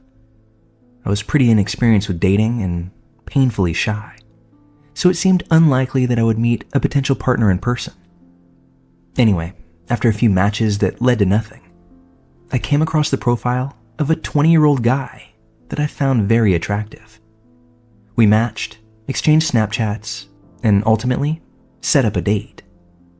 Our first date was relatively normal and even enjoyable. We saw a movie, and by the end of it, I felt like we had hit it off. However, our relationship itself was extremely short-lived. Not long after I had agreed to be his girlfriend, which was no more than a month after going out our first time, he began to behave very erratically. He'd sometimes fall completely silent in the middle of conversations, ignoring me when I'd try to ask him what was wrong. He became hot-tempered, slamming doors and speeding on the roadway as if he was mad. I started to feel really uncomfortable about our relationship. This went on for a few weeks until one night when we were on our way to have dinner downtown. He fell silent mid-conversation as he was known to do. I became extremely anxious as he pulled into a nearby parking garage, wondering what I had done to upset him. As we parked, I decided to ask him what was wrong. He didn't answer, so when I asked him again, he glared at me and shouted to shut the fuck up. I was completely frozen for a moment, but after I snapped back to it, I got the courage to tell him that we were done. I quickly gathered all my belongings from the car and walked over to the nearest coffee shop to call an Uber. It was fairly late that evening, so I walked as fast as I could, hoping that he just wouldn't follow me. Once I made it to the shop, I noticed that I had several missed calls from him. And when I made it home that night, I blocked him on all social media and decided that I would never contact him again. I'm fairly familiar with the dynamic of toxic relationships, and I knew that if he could talk to me that way, completely unprompted, it was likely that he was capable of much, much more.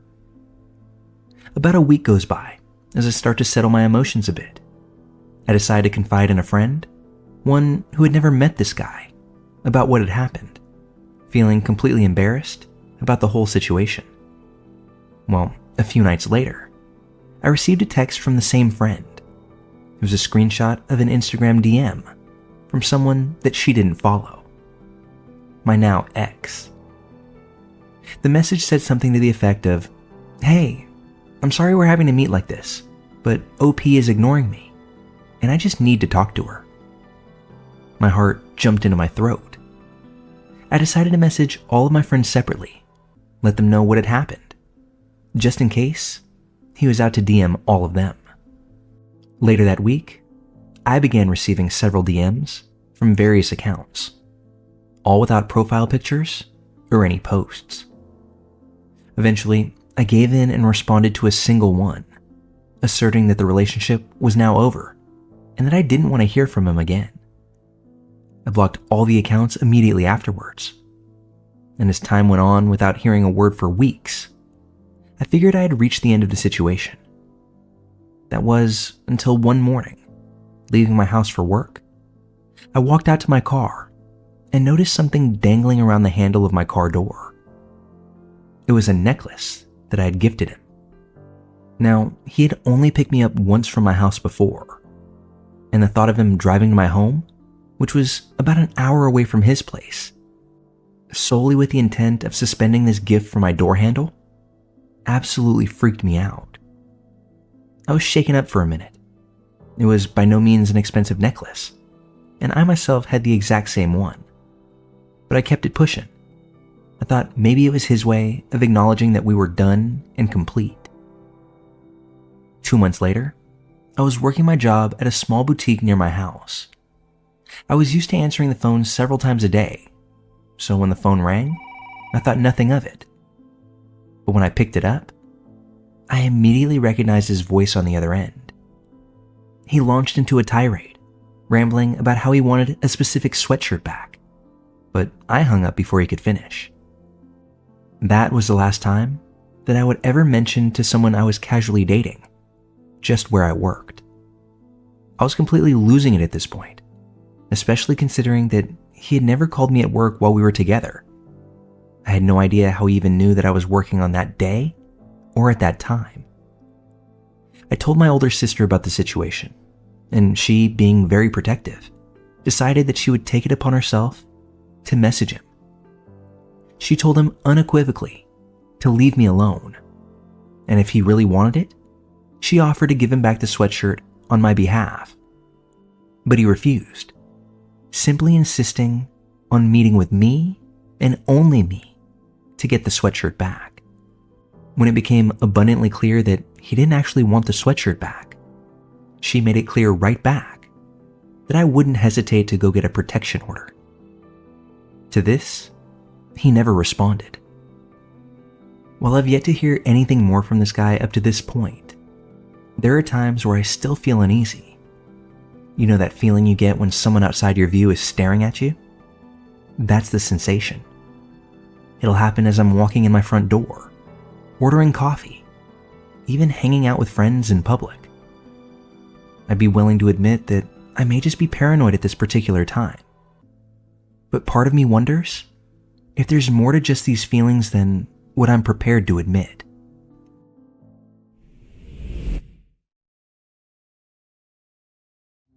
This happened in November 2016 in Glasgow, Scotland.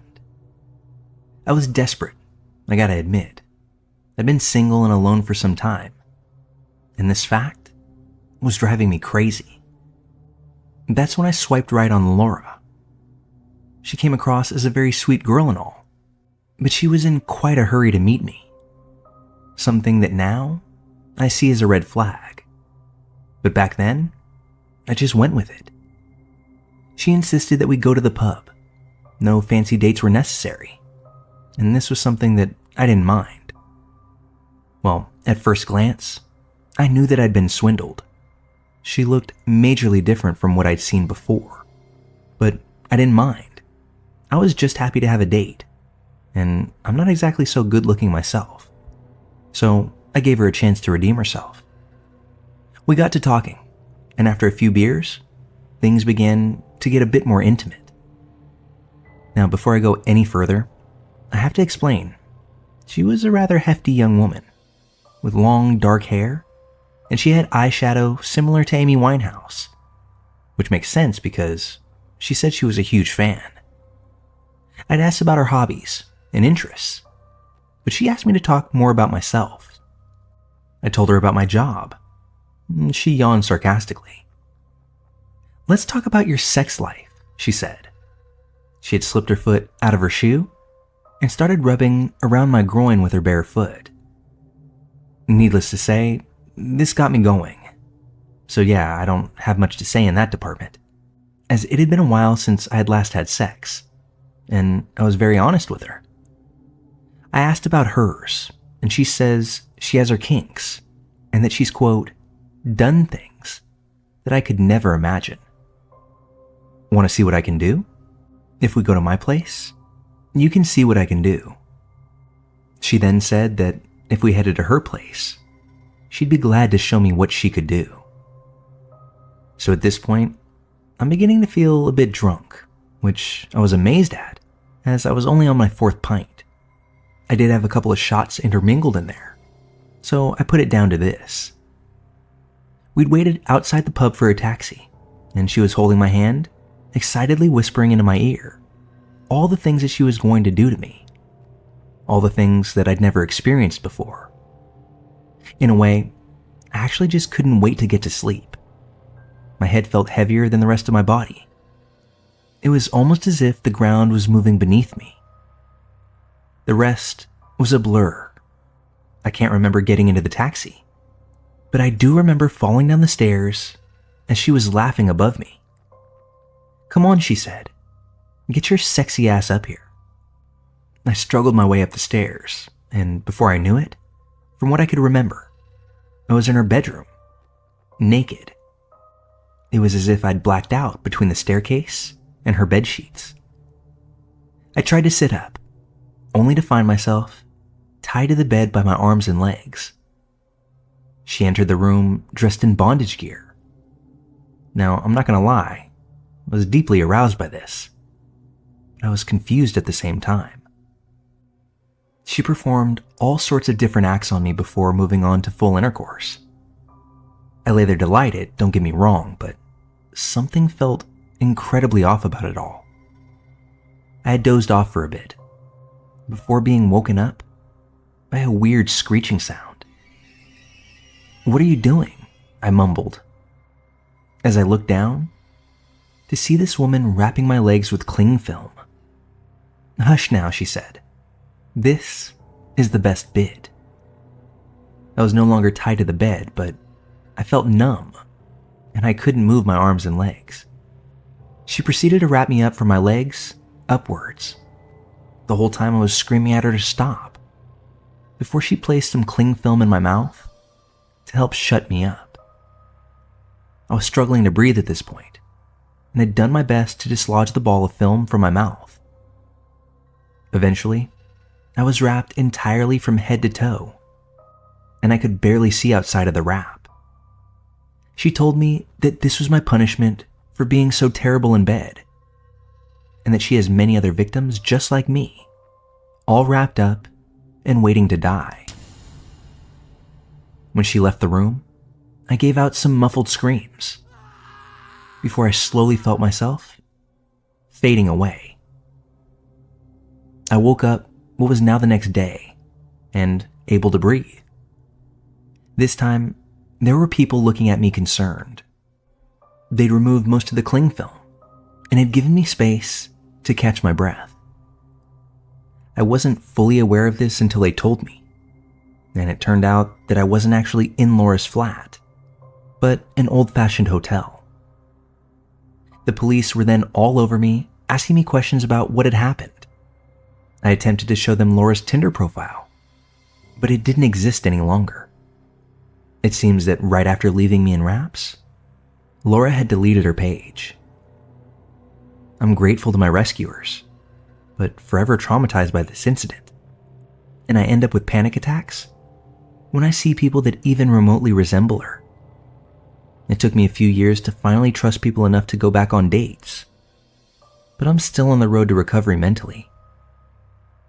I'm just glad that I'm still alive, although more often than not, I find myself wondering if she's still out there, and if there are others like me, ones that may not have made it.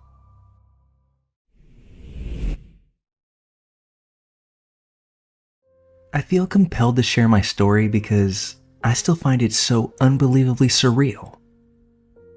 I'm not sure if this is the right sub to be posting this, but hopefully it applies. In the fall of 2020, I started using dating apps because I really wanted to branch out and meet some new guys. I had just moved back home after I graduated college in May, which was still some of the pretty earliest stages of COVID, so I was lonely. After matching with a few guys on Tinder, I found them nice, but the conversations kind of died off after a while. I didn't really form a real connection with anyone on there. Now, one of the guys I matched with asked me for my Snapchat, which I gave to him so we could talk on there, and we also followed each other on Instagram. That kind of stuff seems harmless to me, and I really didn't think much of it. Our conversations didn't last long either, and we ultimately stopped talking after just a few days. I found the guy just a little strange, so much so that I was actually turned off by it. Fast forward a couple months, and I get a message from him randomly on Instagram. He told me that he had unfollowed me due to my support for a specific presidential candidate. He then proceeded to spam me with probably over 40 messages, trying to convince me to change my views and to vote red. I'm a very liberal person, and if I would have known he was like this at all, I would have never spoken to him. Mixed in with his rapid-fire messages, he told me that people have blocked him for doing this before, and to please just understand where he's coming from. His last few messages were memes, I'm sure sent to try and ease the tension of the one-sided conversation. Even when we were chatting, we didn't speak about anything like this, so for him to feel so comfortable messaging me like this only raised more flags in my mind. I didn't respond. I didn't even block him. I just opened the messages so he could see that I saw them before I unfollowed him. Well, the next morning, I got several notifications telling me this message has been unsent by the sender for every single one of his rambling messages. So of course, I screen recorded it and sent it off to my best friend, telling her what had happened because I found it creepy and a bit bizarre. But it was over after that though, and the topic of this guy didn't come up again, so I was completely content to move on. This next part had to have happened a few weeks after the deluge of DMs. I was scrolling through Facebook and I saw a post from a local news station that was shared from the town that this guy was from in my state, a town that's about an hour away from me. The post was a news article about a man who had shot and killed an 87-year-old woman who lived in his apartment complex with a semi-automatic rifle. After executing this poor woman, he was trying to goad other residents out of their apartments before he himself was fired upon and killed by another resident in order to protect the others who lived there. As I was reading this article, the guy's name and face seemed so familiar. When it finally clicked, it was the same guy who I had matched with and had been sending me messages on Instagram. I went back to the screen recording of the messages that I had taken a month ago, and it confirmed that it was him. Even now, I'm not sure how to describe what my response was, but I remember my heart racing, my palms sweating, and overall feeling like the world was moving beneath me. It's extremely disturbing to know that I spoke to this man and even had my own weird experience with him. Even though it's been a few years and this man doesn't occupy this realm anymore, I still feel odd about it. I was reading about this story again recently, since more details have been reported since the initial shooting. Sometimes I find myself thinking about the what ifs. Like, what if I had responded to his messages the way that I truly wanted to? Called him a creep, a weirdo, and pissed him off to the point of violence. Would he have tried to harm me? The police have long since closed their investigation.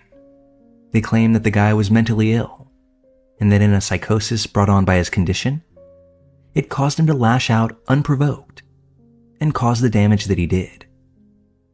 I don't know if any of that is true, or is simply convenient when trying to label a case as closed.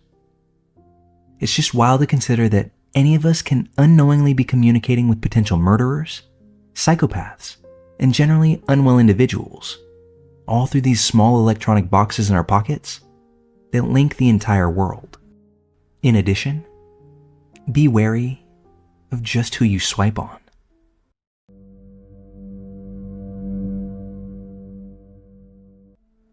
I went to college in a historic, mid-sized city in Florida, and at the time, I lived in a duplex, maybe 3 blocks from campus. The city itself is known to be pretty safe, and I also lived in a pretty decent area, with large, history-bearing homes near me. This all happened about 5 years ago. A little backstory that will become relevant. The duplex I lived in had a front door that locked, and then both the upstairs and downstairs unit had their own locking doors as well. I lived downstairs and had 2 roommates, but this specific night, only one of my roommates was home. We knew the girls that lived upstairs, but only really spoke to them in passing. When they moved in, we emphasized just how important it was for them to keep the main front door locked, and they did a good job of doing so. So me and my roommate were in for the night. Knowing the front door is locked, we sparked up a few joints. At some point, we hear a knock at the front door and quickly realize that the girls upstairs had ordered a pizza. Later on, it becomes evident that they never locked the front door after receiving their pizza. So as the night begins to wear on, my roommate and I decide to call it a night. We head to our rooms, and since I had a queen bed, I would often sleep with my phone and laptop next to me. Well, a couple hours after I fall asleep, I wake up to a strange man standing over my bed. As soon as I realize that I'm not dreaming, I notice that he's quickly moving my phone and computer off of my mattress and attempting to move my comforter. It appears as if he's trying to get into my bed. I start to ask him who he is, what's he doing here, and just generally confused, as I was still slightly high from before I went to sleep. The only thing that he said to me, and he said it multiple times, was that he was just trying to get in bed. At this point, I start to panic.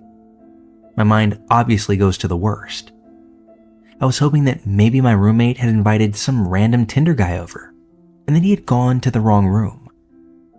But the more I questioned him, all he had to say was, "I'm just trying to get in bed." I owned pepper spray and a stun gun, but of course, I had left them on a shelf that the guy was standing in front of, so there was no way I'd be able to grab them without at least escalating the situation. Realizing that I needed to do something quickly, I blurted, "There are 5 people who live in this house, and if you don't get the fuck out now, I'll scream, and they'll all be in here within seconds." Now, luckily, that's all that it took to scare him off. I don't know if he had brought something with him or if he stole something from me, but I saw him grab something in the dark before running out of my room. As soon as he left, I popped up, shut the door, and locked it. I also tried to find my phone, but to no avail. I quickly realized that between my room and the front door is the bedroom of my roommate that was home. As scared as I was terrified that the guy had maybe gone into her room. So I grabbed my stun gun and my pocket knife, counted to 3, and ripped open my door. I ran straight to my roommate's room, only to find her still fast asleep, and there was no evidence of the guy in her room. I woke her up and told her what happened. She asked me if I was sure that I wasn't dreaming, which then got me to question myself. That is, until I walked out of her room and saw that her front door was wide open. I went back to my room to search for my phone, and I finally found it, hidden under a pile of clothes across my room from where I had left it. That sent a chill up my spine, as I immediately knew for a fact that someone had been in the house and in my room while I was sleeping. They had been there long enough to hide my phone, which only worsened my suspicions of their intentions. I ran back to my roommate's room, who at that point believed me. We shut her door and barricaded ourselves in there before calling 911. Within minutes, there were police cars swarming our street, and they yelled for us to exit the residence and head towards them. At least a dozen police officers came running in and searched every inch of our apartment. They also woke the upstairs girls up and searched their apartment as well, just to ensure that the man had left. The officers then had me write a statement, and I gave them a description of the man, although to this day, I've never heard a single thing about this case. I feel incredibly lucky with the outcome of the situation, but the thought of his intentions still terrifies me, and additionally the fact that he was never caught scares me just as well, as I would hate for anyone to have to go through the pure fear that I did. I'll also add, there's a chance that this man was on drugs, or perhaps mentally ill, and held no bad intentions whatsoever. But because he was never caught, I'll never know. And my mind? Well, that's always going to assume the worst.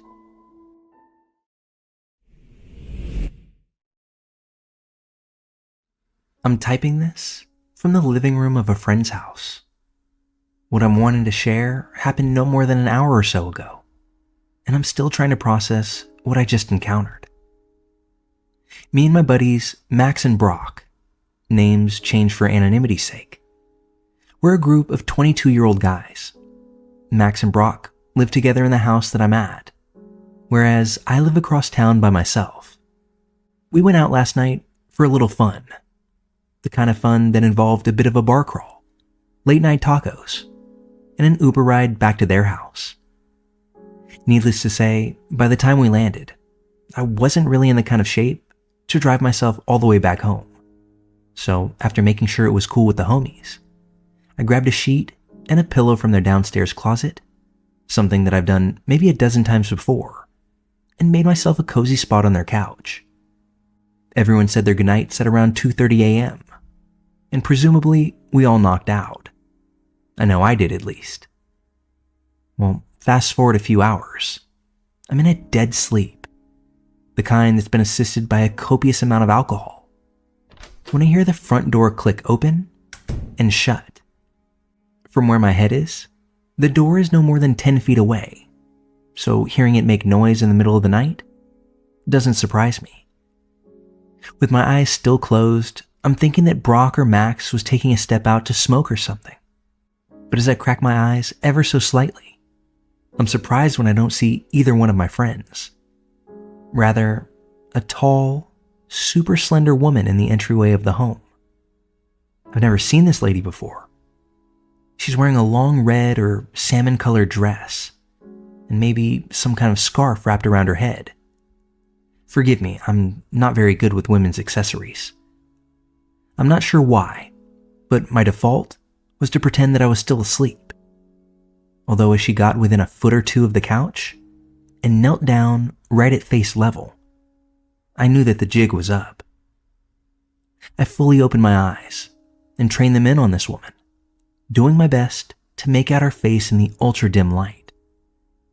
That's when she put a hand on my shoulder, almost as if to settle me, and she began asking me questions that I didn't understand.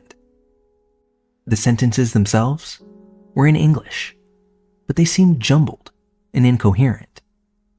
She held a set of papers in her hands and kept glancing at them as if she were reading her Yoda-styled questions off of them. I sat up and asked who she was and why she walked in here uninvited. Her reply was that she was from some research department or something, before she asked me for my name. I didn't respond, just kind of looked around searching for any inkling that this wasn't happening. I thought about calling out for my friends, or even just making a dash for one of their rooms. But at this moment, I was a bit frozen, not sure if I should be fearing for my safety or not.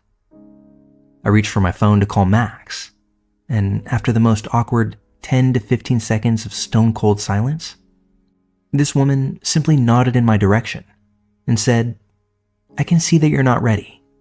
That's okay," before calmly walking out the door again. From where I was still frozen on the couch, I could see her make her way towards the street before turning right and walking out of view. Once she was out of sight, that snapped me back. I rushed to the door to make sure that it was locked tight, before finding a seat on the stairs leading to Max and Brock's rooms. I guess the commotion of me plopping on the stairs was enough to wake them up, because as they stumble to their doorways, they see me and ask if I'm all right. Still fighting the shock, I just sit there, trying to get my racing heart to calm down.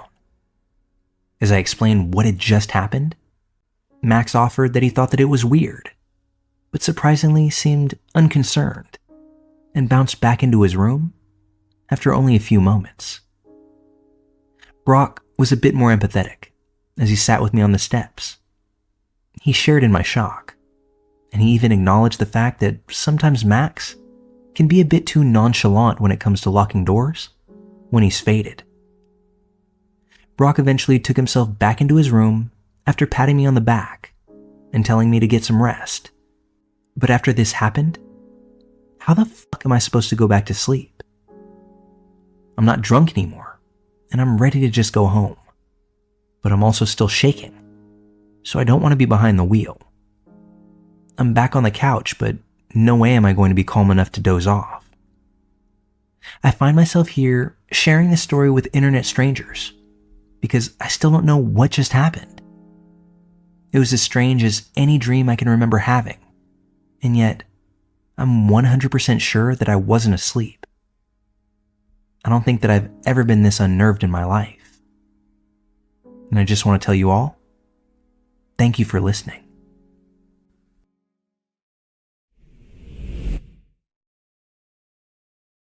In the year 2006, I was a college student at Arizona State University. I lived in an off-campus apartment on a ground floor, and it was a block off from a major street here in Phoenix called Baseline. That detail might be important for later. In the summer of 2006, Phoenix was plagued by 2 serial killers.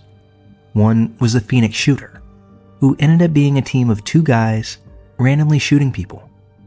And the other was a Baseline killer, a serial rapist and murderer. Having 2 killers on the loose put the entire city on edge, and everyone that I knew was talking about it. There were even articles in Time and Newsweek about the situation. So the fall semester had just started. Now, you may have heard this, but Phoenix is hot in August. It would get so stuffy in my apartment, so I'd pretty much be forced to leave the window cracked a little bit because the morning air is nice. My blinds provided a little visual cover. Anyway, one morning, a strange sound woke me up from my sleep. It was before the crack of dawn, 4:45 a.m., and the sun was just barely beginning to peek up over the horizon. The sound that I heard was of someone lightly tapping on my window, and it seemed intentional. In my tired state, I figured maybe it could be a bird, or some branches, or something trivial like that. Tap, tap, tap. Silence. After about 90 seconds of nothing, the tapping returned, and it was absolutely purposeful. I was positive at this point that it was a human producing this noise. In my half-awake state, I thought that it could have been my boyfriend, who always thought that it was cute to try and scare me. I decided I'd be a bit of a brat and make him wait, but I was also getting really angry at the tapping. How dare he try to pull a prank on me while I sleep? This is just like him. I'm gonna give him a piece of my mind about disturbing my sleep like this. Tap, tap, tap. At a certain point through all of this, I got up to get a glass of water, still being in the mindset of wanting to annoy my stupid boyfriend who thought that this would be funny. But that's when I saw some movement through the slit of my blinds. That's when I marched over and yanked the blinds so that I could see. Definitely not my boyfriend out there. I said loudly and emphatically, "What the f***?" That's when the man that was out there seemed taken aback by my anger, albeit only slightly. The man that I saw crouched outside of my window will forever be with me, or more specifically, his eyes and the feeling they gave me were insanely creepy. Honestly, words just can't do justice to how terrifying those eyes were. They looked like black orbs with no white around them. Absolutely predatory. When I see pictures of Ted Bundy or Charles Manson, that's exactly what he looked like. Even if you saw a picture of how they looked, it's different when you experience them in person. It totally floored me. Something about this man, even beyond tapping at my window, was profoundly wrong. He was crouched down almost like a baseball umpire. He had on dark pants, a purple or black shirt, and a dark Nike hat. He was dark complected, maybe just about entering middle age. But that's just about all I got, given that it was still so dark. After I yelled, "What the f*** at him?" he whispers to me, "Can I talk to you?" And if you want to know how insanely creepy that is to hear, just whisper that sentence out loud to yourself right now. It still sends chills down my spine when I think of how it hit my ear. As my brain is making sense of what I just heard, I notice his hand subtly move towards his waist. Now, this is about a 3-second interaction at this point, and for some reason, I thought of Ted Bundy and how he'd pretend to be crippled to target his victims. I thought back to my mom telling me to not be so nice to strangers and to not be afraid to be a bitch. My thinking wasn't as calculated as all that, but it was more the nano processing of how to deal with this particular situation. So when he whispered what he did, I began yelling at him. "Hell no. Get the fuck out of here, asshole." I shut the window angrily and locked it. I can't overemphasize how incredibly irritated I was that this person had the audacity to disturb my precious sleep. I laid back down and wondered if I'd perhaps been too mean. What if that guy needed help? But that didn't really make sense. Why would he be like tapping and whispering if he was truly in trouble? I decided then that he was a creep after all, and I was too annoyed to go back to sleep. But I did my best to lay there and calm myself down. I told my roommate about this a little later in the morning, and she sort of jokingly asked if it could have been the baseline killer. When she said that, my heart absolutely sank. This man's face looked exactly like it did in those police sketches that were on billboards.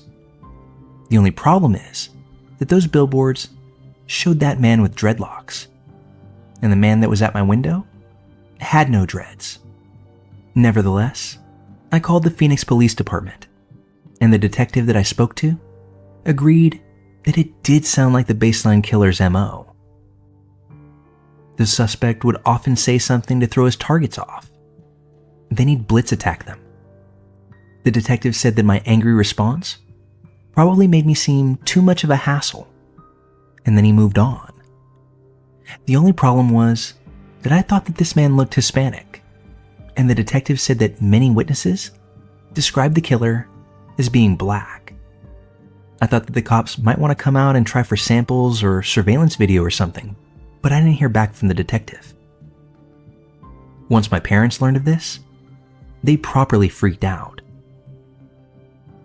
For the household, they got us knives, pepper spray, and put up signs saying that the property was defended by Smith & Wesson. We learned later on that another tenant in the complex had complained the same morning. I never learned all the details, but this idiot was apparently going around the damn apartments trying his best to find a target. After this all occurred, the property management company wouldn't let us out of our lease, although they did allow for us to move to the second floor apartment right above our old unit. So while we may not have been able to move away, at least we weren't on the ground anymore. Fast forward to September 4th, 2006. The Phoenix Police Department arrests a man named Mark Godot. He's arrested on suspicion of being the baseline killer. When I saw his mugshot, I was sick to my stomach, but also relieved, because this was absolutely the man that stood outside my window all those mornings ago. The details that we would learn about his attacks would shake me even further to my core. The fact that he would use disarming questions to get his targets off kilter before blitzing them, subduing them, and ultimately doing what he pleased to them. He also never had dreadlocks, but he did make it a habit of utilizing wigs when he was out on the hunt. After being tried and found guilty for multiple heinous attacks, Mr. Godot now resides on death row in Arizona. In the years after his conviction, his wife tried to mount some campaign to show that the police were framing him, or something to that effect.